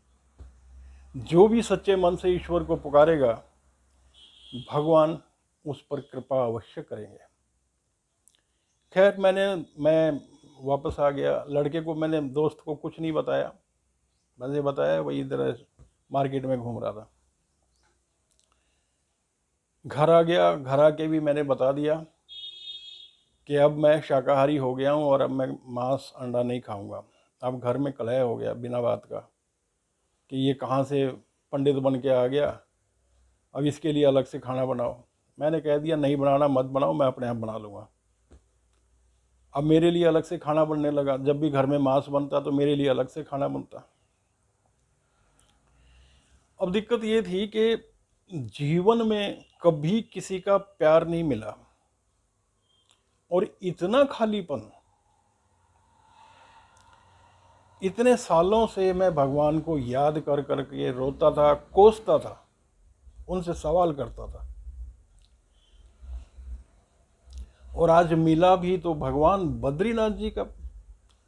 उन्हें तो शिष्य ही बना लिया मेरे को। हालांकि उस समय तक मुझे नहीं पता था कि शिष्य, मैं तो ये सोच रहा था कि भाई मैं तो भगवान का भक्त हूँ, ये शिष्य होने की बात तो मेरे दिमाग में बाद में आई। बस ये था कि भगवान ने मुझे अपनाया है, कहीं मुझसे कोई गलती ना हो जाए और ये साथ छूट ना जाए, इसलिए मैं हमेशा डरा रहता था। सपने में भी ऐसा लगता था कि जैसे मैंने कोई अंडा मांस खा लिया, और एकदम से डर के उठता था, रोंगटे खड़े हो जाते थे, पसीने आ जाते थे। इतना डर लगता था कि कहीं बद्रीनाथ जी मुझसे नाराज ना हो जाए। उन्होंने परीक्षाएं ली, और ऐसी परीक्षाएं ली कि मैं चाहे मर जाऊं, मैं नहीं खाऊंगा मांस। कई जगह ऐसा भी फंसा जहां मांस या अंडे के अलावा और कुछ मिल ही नहीं रहा, मैंने नहीं खाना। कितनी भी भूख लगे, चक्कर आए, कुछ भी आए, नहीं खाना। तो ये भगवान को लग गया कि ये अब नहीं खाएगा। तो ये तो तय हो गया भाई, अब मैं अंडा मांस तो कभी नहीं खाऊंगा। अब मैंने भगवान से प्रार्थना की कि हे भगवान, मैं अज्ञानी हूँ, मुझे कुछ नहीं आता, इसलिए जो भी आपने मुझसे करवाना हो मेरे मन में डाल देना बस, मैं अपने आप फिर तय करूँगा कि मैंने वो करना है कि नहीं करना। तो ऐसा मैंने मन में संकल्प लिया। अब उसके बाद क्या हुआ कि मैं, क्योंकि बद्रीनाथ जी विष्णु जी के अवतार हैं, तो विष्णु जी के संबंध से जितने भी ग्रंथ मुझे मिले मैं लेके आ गया। विष्णु पुराण है, हरिवंश पुराण है, विष्णु महिमा, ये सब, और पढ़ता रहता था। यानी कि जब से मैं मंदिर से आया था तब से मैं बस घर से ज़्यादा बाहर निकला ही नहीं, बस पढ़ता रहता, विष्णु जी के बारे में ज़्यादा से ज़्यादा जानकारी इकट्ठी करना चाहता था। तो धीरे धीरे मैं क्या देखता हूँ कि मेरा झुकाव शिव जी की तरफ होते चला गया। इन पुराणों में भी कहीं कहीं शिव जी की प्रशंसा लिखी हुई थी। मैं पढ़ता रहता और जैसे ही शिव जी का नाम आ जाता कि शिव जी बहुत भोले हैं, शिव जी आशुतोष हैं, शिव जी भक्तों पे कृपा करते हैं, तो एक ही लाइन पे मैं ठहर जाता और उस लाइन को बार बार पढ़ता, उससे आगे नहीं पढ़ पाता और थोड़ी देर के लिए भावुक हो जाता। अब ये सिलसिला ज़्यादा होने लगा। मैं फिर सोचता नहीं, मैं तो विष्णु जी का भक्त हूँ और मुझे शिव जी के बारे में ज़्यादा ध्यान नहीं करना चाहिए, क्योंकि धीरे धीरे मुझे सब समझ आने लगा था कि शैव और वैष्णवों का भी बड़ा झगड़ा रहता है, कि जो शैव हैं वो वैष्णवों को नहीं मानते और जो वैष्णव है वो शैव को नहीं मानते। और एक ये इस्कॉन संस्था आई है, वो तो कहते हैं शिव जी भगवान ही नहीं है, शिव जी को मानना ही नहीं चाहिए, ऐसे ऐसे बातें। और मुझे लगता था मेरे को तो विष्णु जी ने बचाया है, उन्होंने ज्ञान दिया है, तो मेरे को तो उन्हीं को मानना है, बाकियों का मैंने क्या करना। लेकिन शिव जी का इतना ज़्यादा झुकाव हो गया कि वो मेरी सहन शक्ति से बाहर हो गया, क्योंकि मैं भावुक होने लगा। तो उसके बाद मेरे लिए एक समस्या होगी कि मैं ये डर जाता था कि अगर बद्रीनाथ जी मेरी इस बात से नाराज़ हो गए तो क्या होगा, कि भगवान बद्रीनाथ जी ने मुझे बचाया, मुझे मार्ग दिखाया और मैं शिव जी के प्रति आकर्षित होता चला गया। तो मैं सहन नहीं कर पाया और मैं रोने लगा, क्योंकि मैं अकेलेपन से बहुत डरा हुआ था। इतनी मुश्किल से भगवान का साथ मिला, कहीं मेरी लापरवाही से ये साथ छूट न जाए, तो डर के मारे मैं रोने लगा। और रोते रोते भगवान से मैंने प्रार्थना की कि हे भगवान, आपने तो मेरे को रास्ता दिखाया, आपने ज्ञान दिया, और अब मुझसे ये गलती हो रही है, मुझे माफ़ कर दो, मेरा मार्गदर्शन करो। वहाँ पे जब मैं बद्रीनाथ में वो पहाड़ पे फंस गया था, वहाँ पे भी आप ही ने रास्ता दिखाया, तो यहाँ पे भी आप ही रास्ता दिखाओ। और फिर अचानक मेरे को याद आया कि रास्ता कौन दिखाता है, रास्ता तो गुरु दिखाते हैं। तो क्या ये बद्रीनाथ जी मेरे गुरु हैं? और मैंने बद्रीनाथ जी से प्रार्थना करी थी कि भगवान जो भी आप मुझसे कराना चाहते हो मेरे दिमाग में, मेरे मन में डाल देना बस। तो कहीं ये सब मेरे मन में भगवान ही तो नहीं डाल रहे। तो बस ये दिमाग में आते ही मैंने एकदम से मान लिया कि बद्रीनाथ जी मेरे गुरु हैं और शिव जी मेरे इष्ट। और एकदम से फिर डबल खुशी होगी कि अब शिव जी की भी मैंने प्रार्थना करनी है और विष्णु जी की भी, दोनों ही मेरे अपने हो गए। और एक झटके में एक और प्रश्न का उत्तर मिल गया कि ये जो भगवान भगवान के नाम पे जो झगड़े चल रहे हैं ना, ये निरा पागलपन है। भगवान विष्णु जी और शिव जी, इनमें अंतर करना बहुत बड़ी मूर्खता है। हाँ ठीक है, उनके स्वरूप में अंतर है, उनके कार्यशैली में अंतर है, लेकिन फिर भी मूल रूप से वो एक ही है, निराकार ब्रह्म। ये खैर उस समय तो मुझे इतना ज्ञान नहीं था, अब तो धीरे धीरे मेरा ज्ञान बढ़ता चला गया। निराकार ब्रह्म एक ही है, दो नहीं है, उनके जैसा दूसरा कोई नहीं है, एक ही है निराकार ब्रह्म। और वो इतना निराकार, यानी कि सारी सृष्टि, सारे सूरज चांद सितारे गैलेक्सी वगैरह सब कुछ उस निराकार ब्रह्म के अंदर ही है, उससे बाहर कुछ है ही नहीं, वो इतना विराट है। और उसी निराकार ब्रह्म की कोई प्रतिमा तो है नहीं, क्योंकि ये आकाश है निरा, इसकी कोई क्या प्रतिमा बनाएगा। लेकिन उसी ही निराकार ब्रह्म के जब साकार रूप होते हैं तो अलग अलग कार्य करने के लिए उनको अलग अलग रूप लेने पड़ते हैं। तो ये जितने भी रूप हैं ये सब ईश्वर के, उसी एक ईश्वर के हैं। और यहाँ क्या मूर्खता हो रही है कि ये मेरे वाले भगवान तेरे वाले भगवान से श्रेष्ठ हैं, ये कमज़ोर हैं, वो तो भगवान ही नहीं है, ये बिना बात के झगड़े। तो ये सारी समस्या का मेरा समाधान हो गया। शिव जी मेरे इष्ट हो गए और बद्रीनाथ जी मेरे गुरु, और बस खुशी बेशुमार। लेकिन मैंने किसी को बताया नहीं मेरे दिमाग में क्या चल रहा है, बस अकेले बैठे पढ़ता रहा।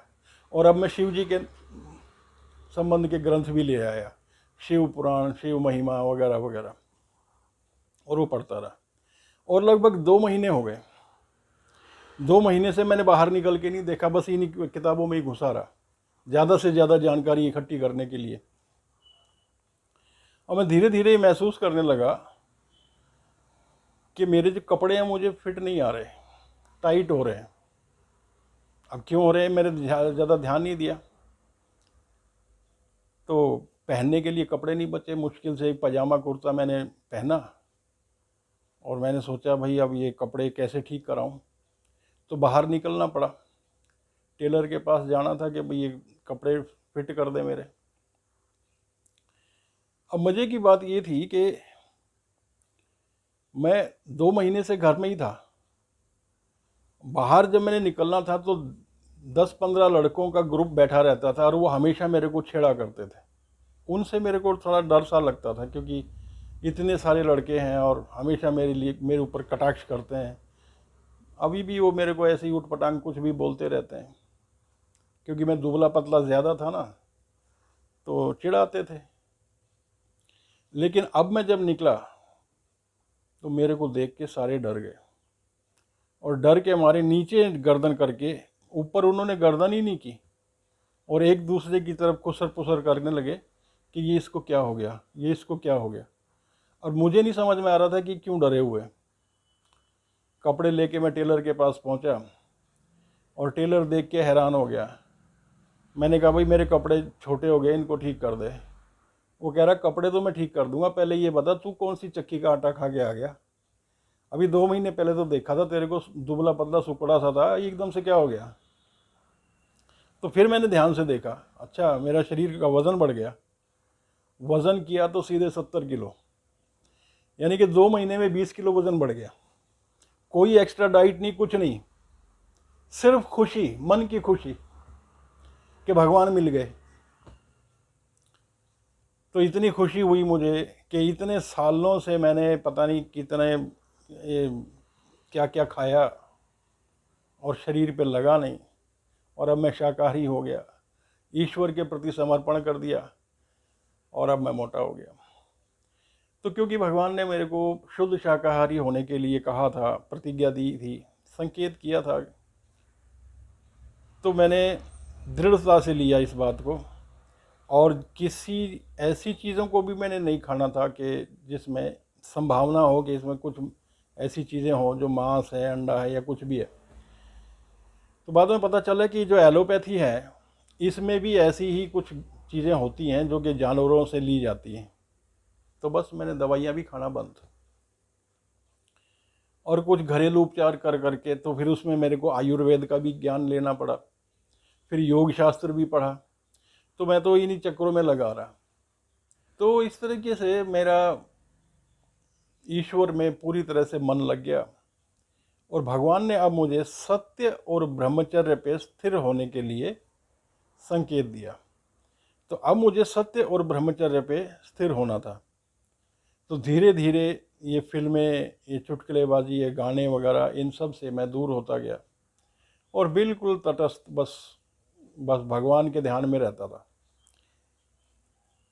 तो इस बात को देख के घर वालों को लगा कि ये तो अब बाबा जी हो गया। तो उन्होंने बिना मेरी राय लिए और मेरी शादी तय कर दी। अब शादी तय कर दी, मैंने भगवान से प्रार्थना की कि अब मैं क्या करूं। तो उन्होंने संकेत दिया, शादी होना कोई बुरी बात तो है नहीं, राम ने भी की, कृष्ण ने भी की, शिव जी ने भी की, तो शादी तो कोई बुरी चीज़ नहीं है। तो ठीक है, फिर शादी होगी, कोई बात नहीं। लेकिन दिक्कत ये थी कि अभी मैं व्यवसाय में कामयाब नहीं हुआ। और क्योंकि सत्य की प्रतिज्ञा भी भगवान ने करा ली, सत्य और ब्रह्मचर्य, तो सत्य पे स्थिर होने के बाद तो मुझे कोई भी काम करने में दिक्कत महसूस हो रही थी कि कोई क्या काम करूं। हर काम में लोग कह रहे हैं थोड़ा झूठ तो बोलना पड़ेगा, बिना झूठ बोले तो काम नहीं होगा। अब भाई झूठ तो मैं नहीं बोलूँगा, काम हो या ना हो। तो काम वाम तो मेरा ज़्यादा चला नहीं, लेकिन शादी कर दी गई। तो अब दिक्कत ये थी कि शादी तो होगी, अब आत्मनिर्भरता कैसे आएगी। तो इसमें हुआ ये कि पत्नी की नौकरी लग गई, लेकिन लगी कहाँ, हम दिल्ली में रहते थे और लगी पंचकुला में, 250 किलोमीटर दूर, चंडीगढ़ के पास। तो सब ने निर्णय लिया कि भाई तेरा काम वाम तो अभी चला नहीं है और पत्नी की नौकरी लगी, तो इसकी नौकरी सरकारी नौकरी है, तो इसी को पहले सेट कर ले, तो अपना काम करते रहना। तो ये सोच के हम पंचकुला शिफ्ट हो गए। पंचकुला आ गए तो अब समस्या यहाँ से और ज़्यादा गहरा गई कि थोड़े दिन के बाद मेरी माता जी, मेरी मम्मी की डेथ हो गई। अब वहीं से ही मेरे को थोड़ा फाइनेंस की सुविधा मिलती थी, पिता से तो मेरा कोई वो था ही नहीं, तालमेल ही नहीं था। तो अब पैसों की जितनी भी मेरी रिक्वायरमेंट थी वो ख़त्म, और अभी हम सेट हुए भी नहीं थे पंचकुला में। पंचकुला के पास ही चंडीगढ़ में मेरी ससुराल थी। सोचा था कि वहाँ से कुछ मदद मिलेगी, लेकिन कुछ ख़ास मदद नहीं मिली, क्योंकि मैं बिज़नेस में कामयाब नहीं हुआ। और ये बात मेरे ससुराल वालों को अच्छी नहीं लगती थी, क्योंकि मेरे ससुर तो गज़टेड ऑफिसर थे, तो वो तो पैसा खूब था उनके पास, और मैं कामयाब नहीं हुआ। तो ये बात उनको पसंद नहीं आती थी कि उनकी लड़की अब सर्विस कर रही है और फिर बच्ची होगी। अब बच्ची को कौन संभालेगा, अब मम्मी की तो वहाँ डेथ होगी, वो तो संभाल लेती है। अब इधर सास ससुर इन्होंने साथ दिया नहीं, तो बच्ची को फिर मेरे को संभालना पड़ा, क्योंकि मिसेस तो सर्विस पे जाती है। और पीछे से जो मेरे पिता हैं उसको मिल गया मौका, उसने मेरी प्रॉपर्टी पे अपना कब्ज़ा जमा लिया, और जो भी कुछ उसने करना था बेच बाच के और प्रॉपर्टी पे अपना कब्ज़ा करके, और मुझे खबर भिजवा दी कि अब यहाँ आना नहीं, मैंने यहाँ कब्ज़ा कर लिया है और कोर्ट तक मैं छोड़ूंगा नहीं। अब ये सुन के मुझे ऐसा धक्का लगा कि हद कर दी।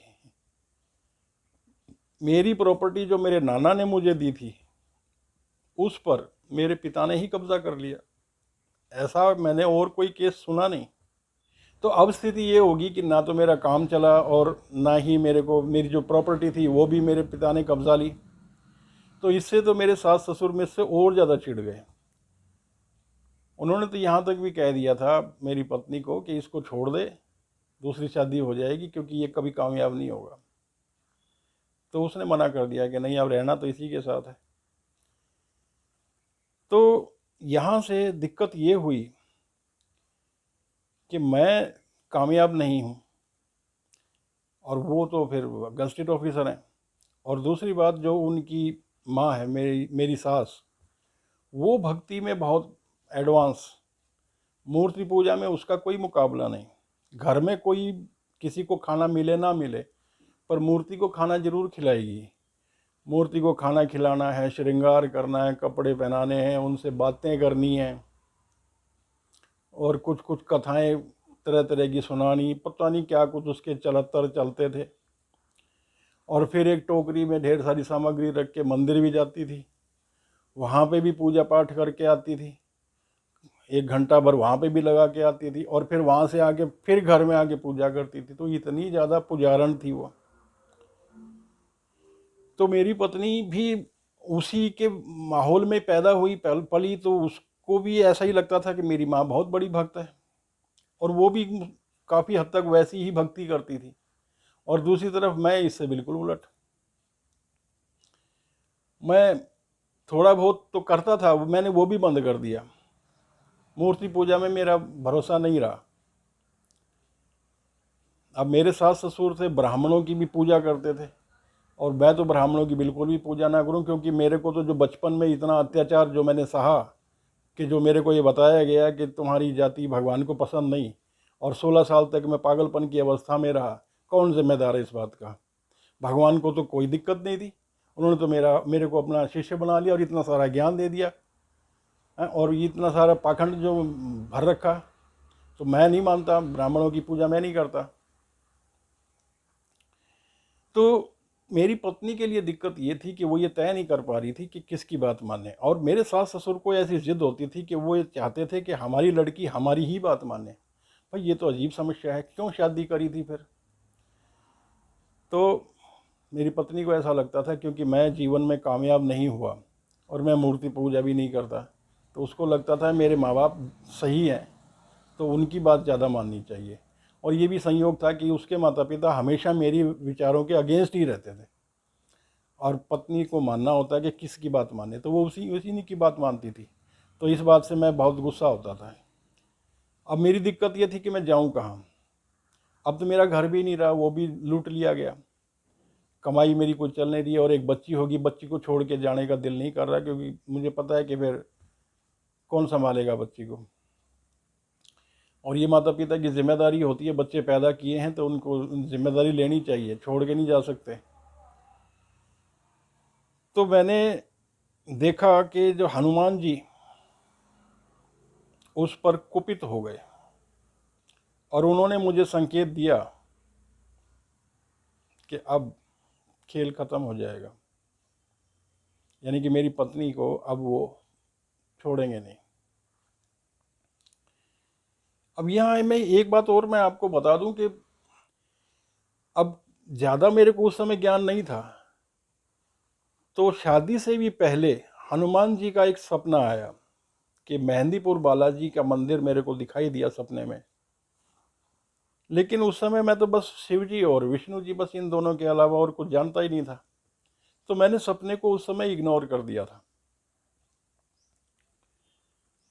और उसके लगभग 8 साल के बाद मेरे मित्र ने जब वो सपना सुना तो उसने बताया कि जो तू सपने में बता रहा है मेहंदीपुर बालाजी का मंदिर कुछ वैसा ही है, इसका मतलब भगवान ने तेरे को वहाँ बुलाया था और तू गया नहीं। और उसके बाद शनि की 7.5 आई, और मुझे ये भी नहीं पता था ये 7.5 होती क्या है। शनि की 7.5 यानी कि 7.5 साल तक एक राशि में रहते हैं। मेरी राशि कुंभ थी तो कुंभ पे 7.5 आई थी, और उसी में मेरा काम वाम कुछ चला नहीं था, और ये सारे जो भी ऊट पटांग काम हो रहे थे वो 7.5 में ही हो रहे थे।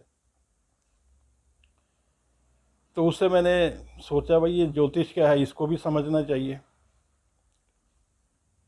तो मैंने एक गांव के पंडित से पूछा कि भाई ज्योतिष क्या है, ज़रा हमें भी बताओ। तो उन्होंने मुझे कहा कि ये तुम्हारी समझ में नहीं आएगा, और ये बात मुझे चुभ गई।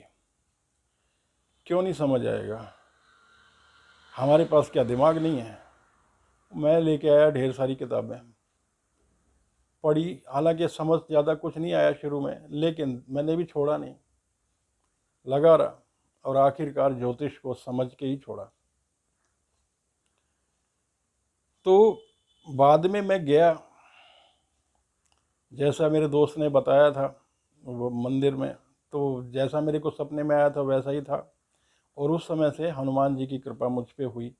तो असल में हनुमान जी का जो स्वप्न आया था वो 7.5 से ठीक पहले आया था, और मुझे बताया गया, और ज्योतिष शास्त्र में ऐसा लिखा था कि जो हनुमान जी के भक्त होते हैं उस पर शनि की 7.5 ज़्यादा दुष्प्रभाव नहीं कर पाती। तो मैंने फिर अनुमान लगाया कि देखो हनुमान जी ने सपना तो सही समय पे दिया था 7.5 से ठीक पहले, लेकिन मैं गया नहीं, और 7.5 में जब मैंने भुगत लिया उसके बाद गया, और उसके बाद हनुमान जी की कृपा हुई। तो हनुमान जी ने देखा कि मेरी पत्नी मेरे मार्ग में रुकावट बनी हुई है, तो उन्होंने संकेत दे दिया कि अब इसका खेल ख़त्म करना है। और मैंने अपनी पत्नी को बता दिया कि भगवान तेरे से नाराज़ हो गए हैं, देख लेना अब। उसको ही विश्वास नहीं हो रहा था कि हम तो इतने बड़े भक्त हैं, मेरी माँ इतनी बड़ी भक्त है, तो अपनी माँ की बात मानूंगी तो इसमें भगवान को क्या कष्ट। तो विश्वास नहीं हुआ। लेकिन जैसे ही मंगलवार आया उसके ऊपर अटैक हुआ।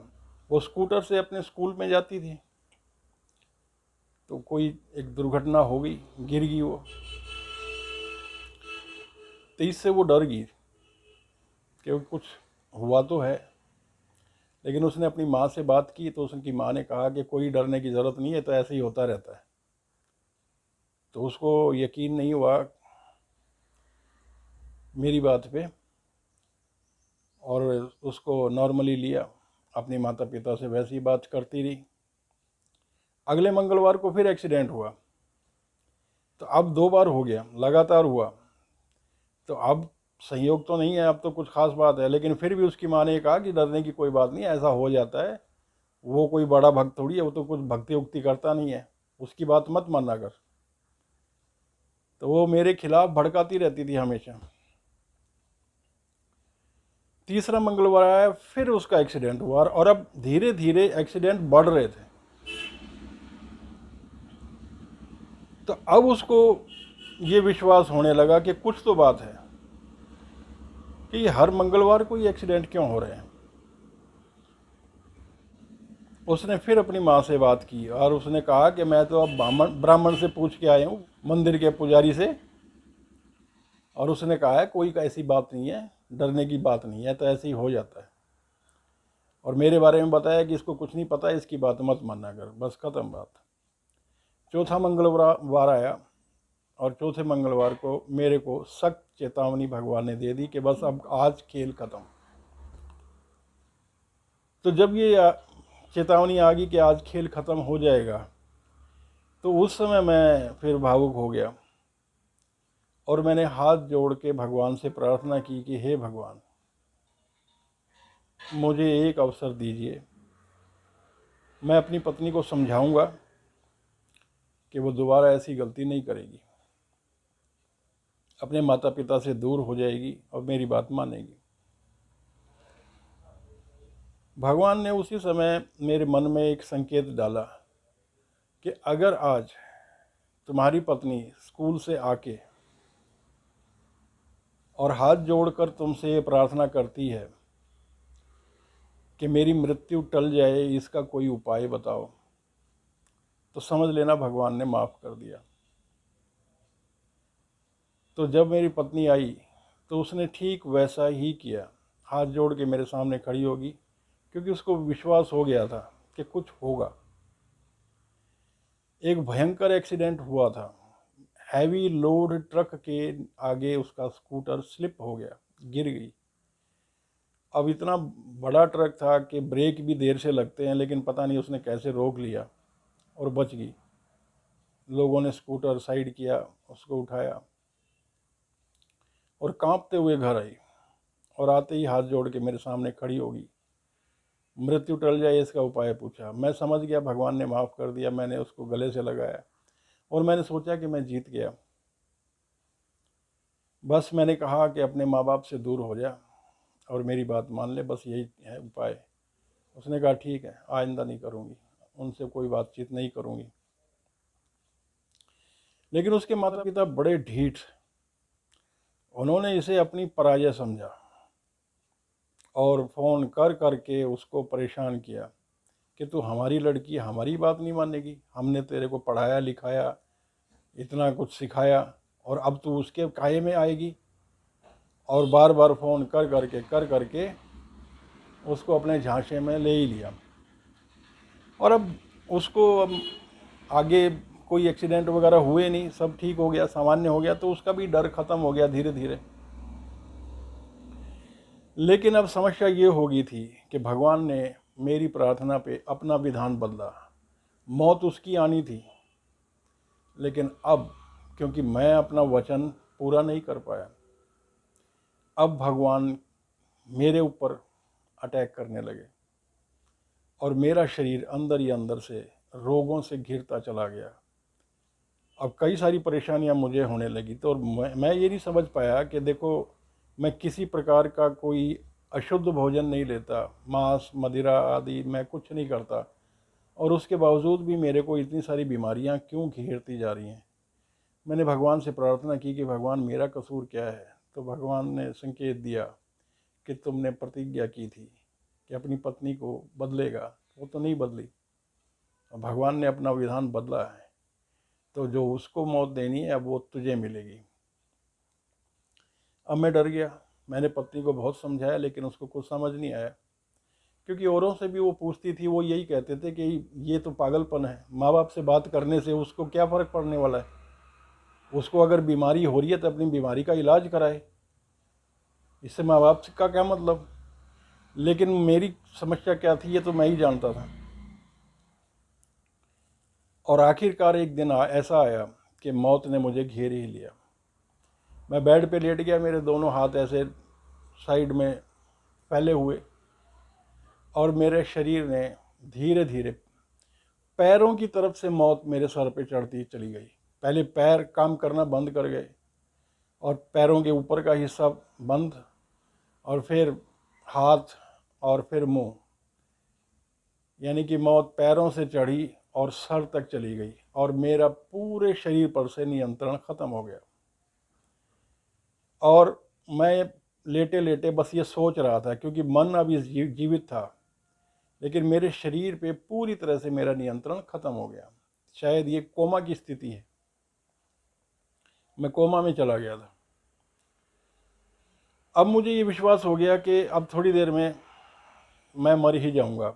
लोग आएंगे, हम देखेंगे मेरा शरीर हिल नहीं रहा है, तो जाके उसका अंतिम संस्कार कर देंगे और मेरा खेल ख़त्म। तो अब मैंने सोचा कि अब मैं मर तो गया, तो अगला जन्म कम से कम ठीक हो जाए, तो इसके लिए मुझे क्या करना चाहिए। तो मुझे याद आया कि ज्ञान, एक गुप्त ज्ञान है कि मनुष्य के अगले जन्म का कारण इस जन्म की अंतिम इच्छाएं होती हैं, कि मृत्यु के समय व्यक्ति जो भी इच्छा रखता है वही इच्छा उसके अगले जन्म का कारण बनती है।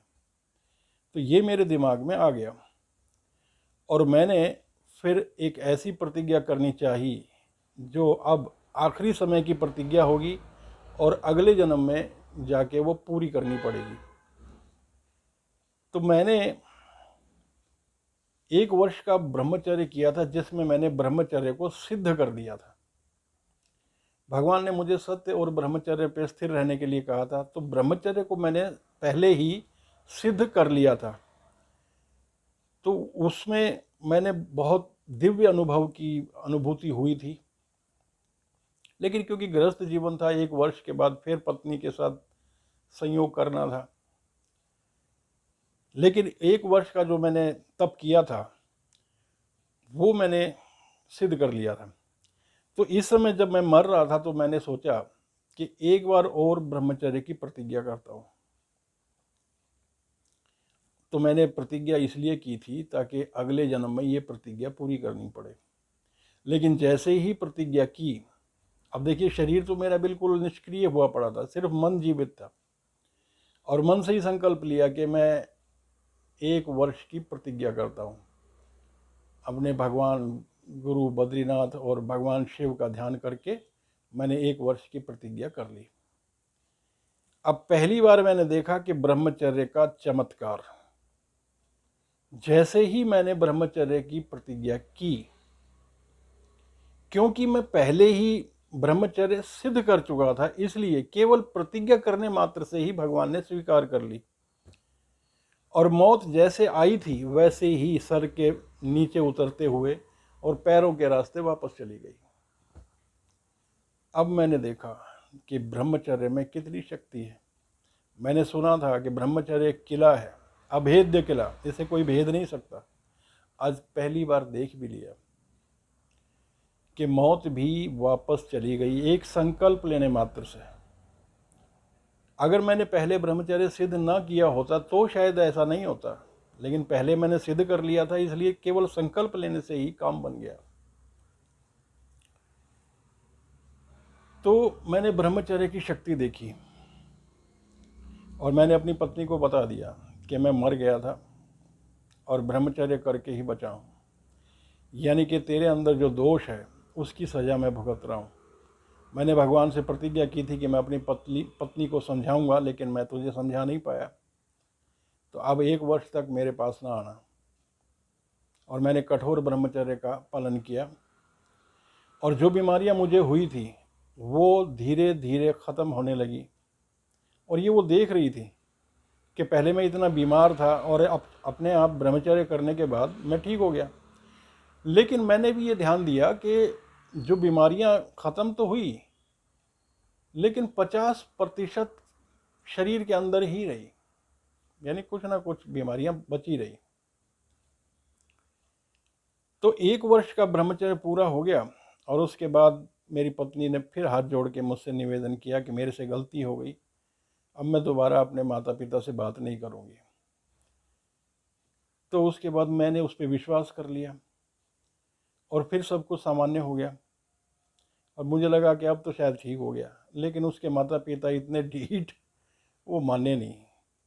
वो फिर इसको फ़ोन कर करके इसको परेशान करने लगे, और ये उनसे डरती थी। मैंने कई बार कहा कि तू बड़ी हो चुकी है, शादी हो गई है, 2 बच्चे हो गए हैं, क्यों डरती है इतना उनसे। लेकिन बस ये उनसे ज़्यादा विरोध नहीं कर सकी, और बस उनकी बातों में फिर से आ गई। तो जैसे ही वो उनकी बातों में आई तो मेरे शरीर को फिर नुकसान होने लगा, और फिर बीमारियों ने घेर लिया। लेकिन इस बार मैं सतर्क था, मुझे पता था कि परेशानी क्या है। तो मैंने फिर ब्रह्मचर्य व्रत ले लिया। जैसे ही मेरे को लगा कि मेरा शरीर फिर मरने लगा, और ब्रह्मचर्य करते ही फिर बीमारी ख़त्म हो जाती, लेकिन वही 50% तक शरीर ठीक हो जाता। अब ऐसा 4 बार हुआ। 4 बार उसने माफ़ी मांगी, 4 बार सब सामान्य हुआ, और 4 बार ही मौत ने मेरे को गले लगाया, और मैंने ब्रह्मचर्य करके मौत को दूर भगाया।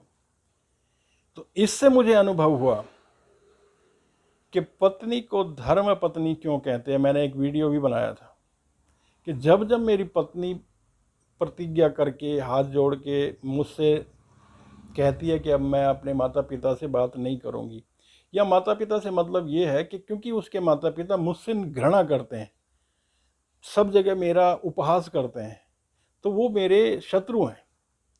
बेशक उसके माता पिता क्यों ना हो, लेकिन मेरे तो शत्रु हैं। तो पत्नी को ये देखना चाहिए कि पति के जो शत्रु हैं उनसे दूर रहे। तो जब जब वो मेरे साथ सही तालमेल करती थी, तब तक मेरे शरीर को कोई हानि नहीं होती थी। लेकिन जैसे ही वो अपने माता पिता से तालमेल करती थी, एकदम से मेरे को बीमारियां घेर लेती थी। और 4 बार जब ऐसा हुआ तो उसको भी ये बात समझ आ गई, पर अपने माता पिता का विरोध करने की क्षमता उसमें नहीं थी। अब मुझे उससे चिढ़ रहने लगी। अब मैंने कहा मैं तेरे ऊपर भरोसा नहीं कर पाऊंगा। वो करवा चौथ का व्रत करती थी, लेकिन मैं उसको मना करता था कि मेरे नाम का व्रत करने की आवश्यकता नहीं, क्योंकि तू तो मेरे को मार रही है। मैं अगर बचता हूँ तो मैं अपनी तपस्या से बच रहा हूँ, अपने व्रत से, ब्रह्मचर्य से बच रहा हूँ, तेरी वजह से नहीं। तो वो मैं फिर करवा चौथ का व्रत पे दीपक जला के बैठ गई। मैंने उठा के दीपक फेंक दिए कि मैं नहीं मानता तेरी ये पाखंड की भक्ति। शाम को करवा चौथ का जब वो व्रत खोलती थी तो मैं घर से गायब हो जाता था, आता ही नहीं था टाइम पे। तो इतना हमारे बीच अनबन बनी हुई थी।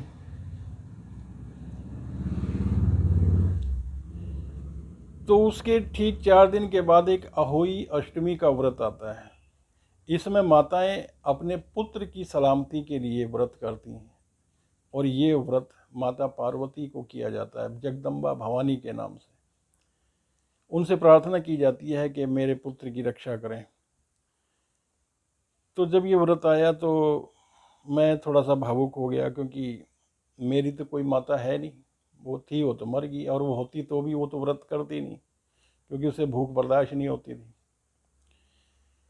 तो मैंने माँ भवानी का ही ध्यान किया, और उनसे प्रार्थना की कि माता जी, बस आप तो जगत की माता हैं, मुझ पे इतना कृपा कर दीजिए कि मैं जब ब्रह्मचर्य व्रत करता हूँ तो मेरी बीमारियाँ तो ठीक हो जाती हैं, लेकिन 50% शरीर में ही रह जाती हैं। बस इसका क्या कारण है ये बता दें। ये अगर मुझे पता चल जाए तो मैं उपाय ढूंढ लूँ। तो थोड़ी देर तक माता जी से प्रार्थना करता रहा, बैठा रहा। तो टेबल पे कुछ मूंगफली की गिरियां पड़ी हुई थी जो मेरी पत्नी लेके आई थी, भुनी हुई मूंगफलियां, नमकीन, मुझे भी बहुत पसंद थी। तो ये जो मुझे बीमारियां घेरती थी, इसमें मेरे को शुगर हो जाता था। और शुगर इतना, क्योंकि मैं दवाइयाँ तो लेता नहीं था, तो शुगर इतना बढ़ जाता था कि वो फिर बहुत ख़राब स्थिति में चला जाता था। अस्थमा वगैरह कई सारी बीमारियां घेर लेती थी। और जिन जिन लोगों को शुगर हुआ था वो मेरे सिम्टम्स देख के बताते थे कि ये तो शुगर हो चुका है और ये बहुत ज़्यादा बढ़ गया। तो मूंगफली की गिरी रखी थी, 2 गिरियां मैंने खाई, खाते ही चक्कर आने लगे। क्योंकि जब शुगर होता है तो ना तो मीठा खा सकते, ना तेल का कोई पदार्थ खा सकते, तला भुना, और ये मूंगफली में तो तेल होता है। तो वो मैं खा नहीं पाया और मैं समझ गया कि भाई ये शुगर है मेरे को और मैं ये तो नहीं खा पाऊँगा। तो जैसा भी था कि मैंने अपनी जिम्मेदारियां कभी नहीं छोड़ी। बच्चों को स्कूल लेके जाना, वापस लेके आना, यहाँ तक कि बच्चों के नैपी पैड भी मैं नहीं बदले, क्योंकि बच्चों को संभालने वाला तो कोई था नहीं। बच्ची बड़ी हो गई थी तो उसकी चोटी तक भी मैं करता था, स्कूल जाती थी जो, ठीक है। दोपहर को बच्चों को ले आया स्कूल से और अपनी जिम्मेदारियां पूरी करके फिर मैंने सोचा आज घूमने चलता हूँ। पेपर में पढ़ा कि चंडीगढ़ में एक फेयर लगा हुआ है और फेयर देखने चला गया। और फेयर देखने वहाँ पे भूल गया सब कुछ। और फेयर के जो लास्ट जो स्टॉल्स थे वो थे मिष्ठान भंडार के, उसमें तरह तरह की मिठाई। तो बचपन में तो मेरे को मिठाइयाँ बहुत पसंद थी और मैं बहुत मिठाई खाता था, लेकिन अब शुगर हो गया, शुगर में नहीं खा सकता था। लेकिन मिठाइयों को देख के मुंह में पानी आ गया और मैं भूल गया मेरे शुगर है। और वो मिठाइयों की दुकान के आगे खड़ा तो दुकान वाले ने कहा, बाबूजी चखिए गज्जक। मैं कहा दिखाओ भाई। अब गज्जक ली, मैंने गज्जक खा ली, बढ़िया है। फिर रेवड़ी दो जी, रेवड़ी खाओ, रेवड़ी भी खाई और कई तरह की मिठाइयाँ तो खिलाता रहा।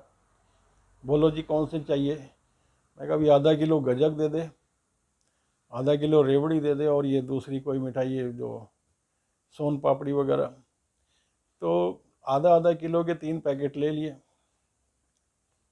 गाड़ी में आगे बैठ गया। अब रुका ना जाए, डब्बे खोले और खाता रहा। अब घर तक आया और बस खाता रहा और गाड़ी चलाता रहा। घर आया, काफ़ी हद तक मैंने उसमें से मिठाइयाँ कम कर दी, खा गया मैं ढेर सारी। और घर आके उसी टेबल के ऊपर मिठाइयाँ रख के जब मैं बैठा तो देख के एकदम हैरान हो गया, क्योंकि वो ही मूंगफली की गिरी अभी भी रखी हुई थी। और तब मुझे याद आया, अरे सुबह तो मैं 2 गिरी भी नहीं खा पाया था, चक्कर आ गए थे। और अब मैंने ये जो मिठाइयाँ लेके आया हूँ इतनी आधा किलो के करीब खा गया। कितनी मिठाई तो दुकान वाले ने मेरे को चखा चखा के खिला दी। तो एकदम से दिमाग मेरा चकरा गया कि ये क्या चक्कर है। फिर याद आया, मैंने सुबह सुबह माँ भवानी से प्रार्थना की थी कि माता जी बस मेरे को ये बता दो कि मेरी बीमारियों का कारण क्या है। और उन्होंने कारण समझा दिया कि मैं ब्रह्मचर्य करता हूँ तो मेरी बीमारी तो ठीक हो जाती है, लेकिन खाना मैं अपनी पत्नी के ही हाथ से खाता था, इसलिए 50% बीमारी शरीर में ही रहती थी। तो उसी दिन मैंने निश्चय किया कि अब मैं खाना स्वयं बनाऊंगा, पत्नी के हाथ का खाना नहीं। तो अपना आटा अलग, नमक मिर्च मसाले और दालें वगैरह सब अपना अलग रख दिया और अपने आप खाना बनाना शुरू किया। हालांकि मुझे खाना बनाना आता नहीं था, कच्चा पक्का बनाया खाया और यूट्यूब से ही सीखा। और धीरे धीरे मुझे खाना अच्छा बनाना आ गया। तो इस तरीके से मैं जब खाना बनाने लगा तो अब मेरा शरीर पहले से अधिक स्वस्थ हो गया और निश्चित रूप से मैं पहले से बहुत ज़्यादा स्ट्रांग हो गया। और ये घटना पत्नी ने भी देखी। लेकिन मैंने ये देखा कि 90% शरीर ठीक हो गया, 10% फिर भी बचा रहा। अब मुझे समझते देर नहीं लगी कि ये 10% इसलिए बचा हुआ है क्योंकि पत्नी सर्विस करती है और उसी की कमाई से मेरा जीवन चल रहा है। अब मैं तो बिज़नेस में कुछ कर नहीं पाया क्योंकि बच्चे की जिम्मेदारी इतनी पड़ गई कि उनको कौन संभाले। और अपना घर जो था वो तो मेरे पिता ने ही लूट लिया। तो ये देख करके मैं हिम्मत हार गया और मैंने भगवान से प्रार्थना की और मैंने हाथ खड़े कर दिए कि भगवान, मैं अपनी प्रतिज्ञा पूरी नहीं कर पाऊंगा, मुझे क्षमा करो और जो भी दंड देना है मैं उसके लिए तैयार हूँ। तो जब मैंने मना कर दिया कि अब मैं इस प्रतिज्ञा को पूरा नहीं कर पाऊंगा, क्योंकि प्रतिज्ञा मेरे हाथ में नहीं है, ये तो मेरी पत्नी के हाथ में है, और वो अपने माता पिता के आगे इतनी दब जाती है कि नहीं मानती बात। तो भगवान ने दंड तो मेरे को देना था, लेकिन क्योंकि मैंने ब्रह्मचर्य किया हुआ था तो मौत तो मेरी नहीं आ सकती थी।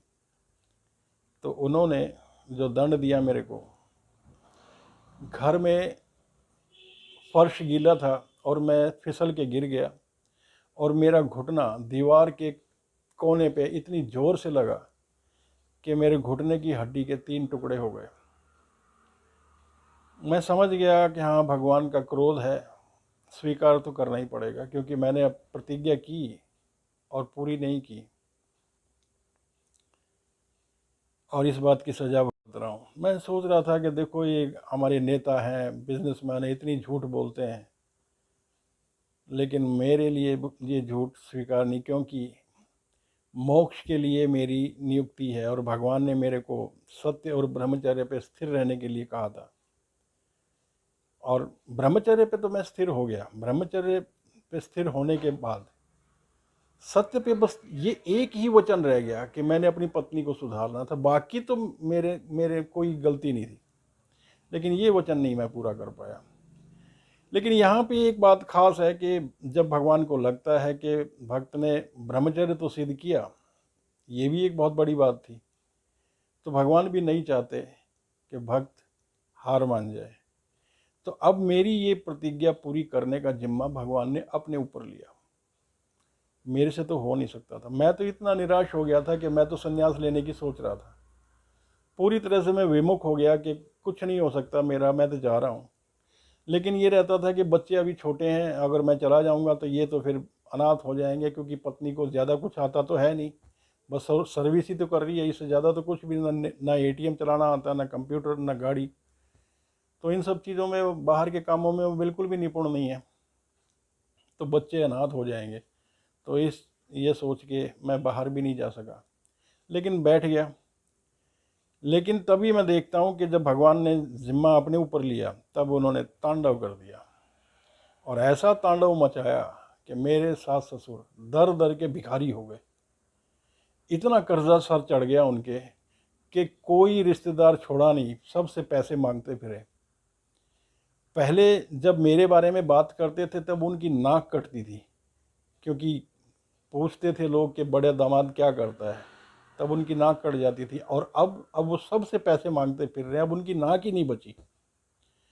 और एक जवान मौत उनके घर में होगी, किडनी फेल और तड़प तड़प के एक जवान मौत। और कर्जा इतना हो गया कि बैंकों ने भी उनको लोन देना बंद कर दिया।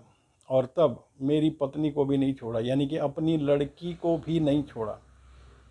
उसको भी कहा, जब उनको कर्जा मिलना बंद हो गया, लोन वगैरह मिलना बंद हो गया बैंकों से, तो इसको कहा कि भाई कुछ लोन दे दो, हमारा थोड़ा सा काम चल जाएगा।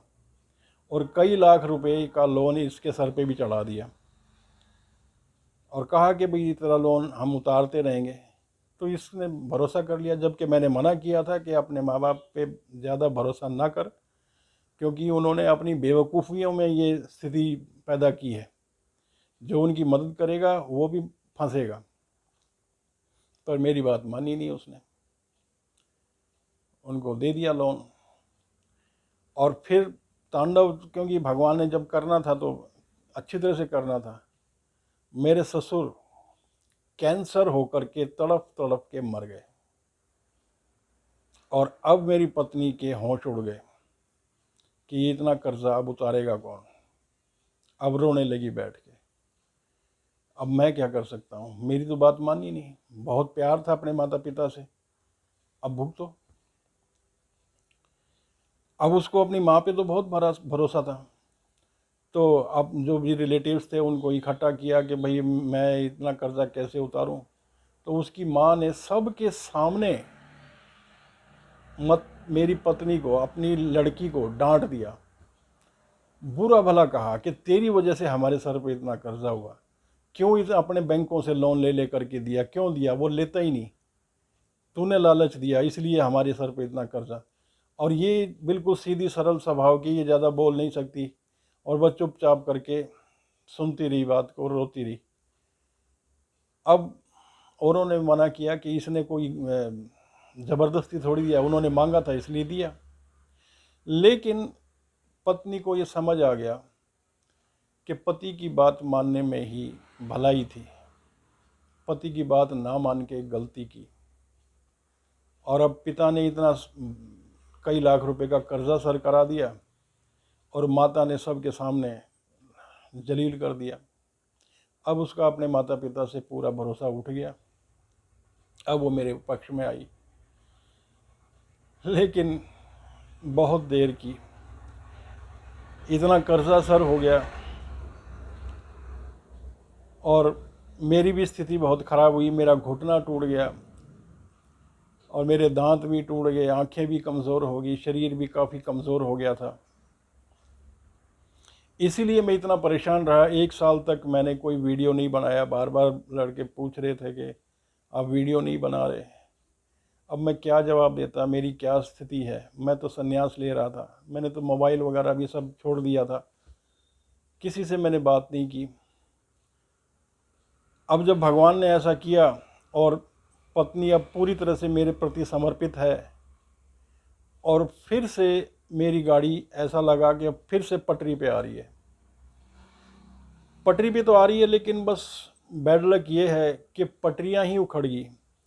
लेकिन विश्वास है अब कि अब सब सामान्य हो रहा है, और अब सब सामान्य हो रहा है, इसीलिए मैंने हिम्मत करके ये वीडियो बनाया। हालांकि ये वीडियो बहुत लंबा हो गया, लेकिन बस मुझे ऐसा लग रहा था कि मैं अपनी ये व्यथा बता दूं कि क्या हुआ और कैसे मुझे अपने जीवन में जो भी कुछ अनुभव हुए। क्योंकि कई लोग पूछ रहे थे कि आपको कहाँ से ये सब ज्ञान प्राप्त हुआ है, कैसे हुआ। तो जीवन में मैंने ये जो भी संकट झेले, वो संकट तो ठीक है, लेकिन उनके पीछे जो ज्ञान प्राप्त हुआ है, जैसे ब्रह्मचर्य में कितनी शक्ति है। अब कैसे पता चलता, मौत मेरे सर पे आ गई तो मौत आ गई, तो ब्रह्मचर्य करने से मौत टल गई, इससे पता चला सच। वैसे कैसे पता चलता कि ये ब्रह्मचर्य में इतनी शक्ति है। और पत्नी धर्म पत्नी, आप किसी भी ग्रंथ में देख लीजिए, इतना आपको पता ही नहीं चलेगा। मैंने अपने ज़िंदगी में झेला, तभी मैंने देखा, तभी ये ज्ञान प्राप्त हुआ। तो बड़े बुजुर्गों ने कहा है कि जो हमारे पूर्वज हैं, उन्होंने जो अनुभव किया है उससे शिक्षा लेनी चाहिए। क्योंकि सारा अनुभव अगर हम खुद करने लगेंगे, खुद प्रैक्टिकल करने लगेंगे, तो ज़िंदगी कम पड़ जाएगी, ये हम समझ नहीं पाएंगे। इसलिए बड़े बुजुर्गों के अनुभव को हमें स्वीकार करना चाहिए, उनसे शिक्षा लेनी चाहिए। तो मुझे जो अनुभव हुआ ये मैंने आप सबको बता दिया। ये आपको अब ठीक लगा या गलत लगा, ये आप खुद डिसाइड कीजिए। तो ये अनुभव मैं आप सबके साथ शेयर करना चाहता था। तो अंत में मैं यही कहूँगा कि कुल मिला के जो अपनी ज़िंदगी में मैंने पाया कि हम सब हिंदू जाति के नाम पे लड़ते हैं और भगवान के नाम पे लड़ते हैं, और हमारे अंदर एकता नहीं है। तेरे वाले भगवान मेरे वाले भगवान से कम है, मेरे भगवान श्रेष्ठ हैं। ये इतना पागलपन हमारे देश में चल रहा है। और ये जातियां, भगवान को इन जातियों से कोई मतलब नहीं। जो भी सच्चे मन से समर्पण करेगा, भगवान उनकी रक्षा अवश्य करेंगे। इतने सालों से हम भुगत रहे हैं, हमारा देश भुगत रहा है। औरंगजेब आया, चंगेज़ खान आया, तैमूर आया, बाबर आया, सब ने मंदिर तोड़े, लूटा, हमें परेशान किया। क्यों? क्योंकि हम एक ही नहीं थे, हम जातियों में बटे हुए हैं, हम भगवान में भी विभाजन करके बैठे हुए हैं, और हम लूटते रहे। जाहिलों ने, लुटेरों ने हमें लूटा, हमारे ज्ञान को बर्बाद किया, और भगवान ने हमें क्यों नहीं बचाया? सोचिए क्यों नहीं बचाया। क्योंकि कुल्हाड़ी तो खुद हमने अपने पैरों पे मार रखी है। अब भगवान क्या रक्षा करें? और जो भगवान को ही नहीं मानते, ये वाले भगवान है ही नहीं, कोई एक जो इस्कॉन की संस्था आदि कह रहे शिव जी तो भगवान ही नहीं है और कृष्ण जी ही भगवान। मतलब कुल मिला के मेरा तो अनुभव ये है कि देखो निराकार ब्रह्म एक है, उसी के ही सब साकार रूप हैं और सबके सब हमारी रक्षा करते हैं। बताओ मैं शिव जी का भक्त हूँ, उसके बावजूद भी कृष्ण जी ने मेरे को स्वप्न में आदेश दे करके पंढरपुर में बुलाया और वहाँ कृष्ण और रुक्मणी के मंदिर में मैं गया और उसके बाद पुत्र की प्राप्ति हुई। और पुत्र की प्राप्ति जब कि तब हुई जबकि डॉक्टरों ने मना कर दिया था। डॉक्टर कह रहे थे कि संतान नहीं होगी क्योंकि मेरी पत्नी की गर्भाशय में सूजन है तो और संतान होगी नहीं, लेकिन फिर भी हुई। अब देखिए मैं शिव जी का भक्त हूँ, विष्णु जी का मैं शिष्य हूँ और मैं कृष्ण जी की भी कृपा हो रही है, हनुमान जी की भी कृपा हो रही है और माँ भवानी की भी कृपा हो रही है। तो क्यों लड़ते हैं हम? मेरी समझ नहीं आता कि ये पागलपन किसने शुरू किया कि भगवान भगवान के भी चक्कर में हम लड़ रहे हैं और जातियों में लड़ रहे हैं। इतने बट गए हम, इतने टुकड़े टुकड़े हमारे हो गए कि कितनी आसानी से विदेशी आक्रमणकारी हम पर शासन करते हैं। और अभी भी कोई स्थिति ज़्यादा अच्छी नहीं है हमारे देश में। अभी भी देशद्रोही लोग तेज़ी से अपनी संख्या बढ़ा रहे हैं और हम अभी भी आपस में ही लड़ते रहते हैं।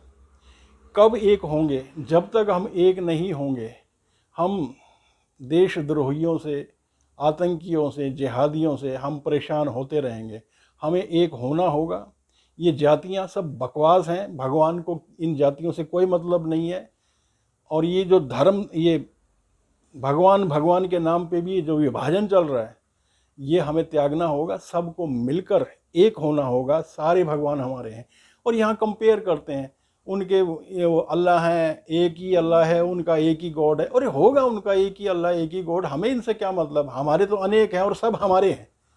हमारा बड़ा कुटुंब है, सब हमारे हैं, सब हितैषी हैं। हमें किसी से क्या मतलब है? होता रहेगा उनका, जैसा भी होगा, हमें उनसे क्या मतलब? वो अपना करें, हमने अपना देखना है। भगवान एक है, निराकार है, वो एक है और उसी के ही सारे रूप हैं और ये सब हमारे हितैषी हैं, हम पर कृपा करते हैं। इसलिए हम सब हिंदुओं को एक होना पड़ेगा, अन्यथा देशद्रोही हम पर फिर हावी होंगे और समस्या अति गंभीर होगी। तो सावधान रहने की आवश्यकता है, हमें एक होने की आवश्यकता है। हर हर महादेव, हर हर महादेव।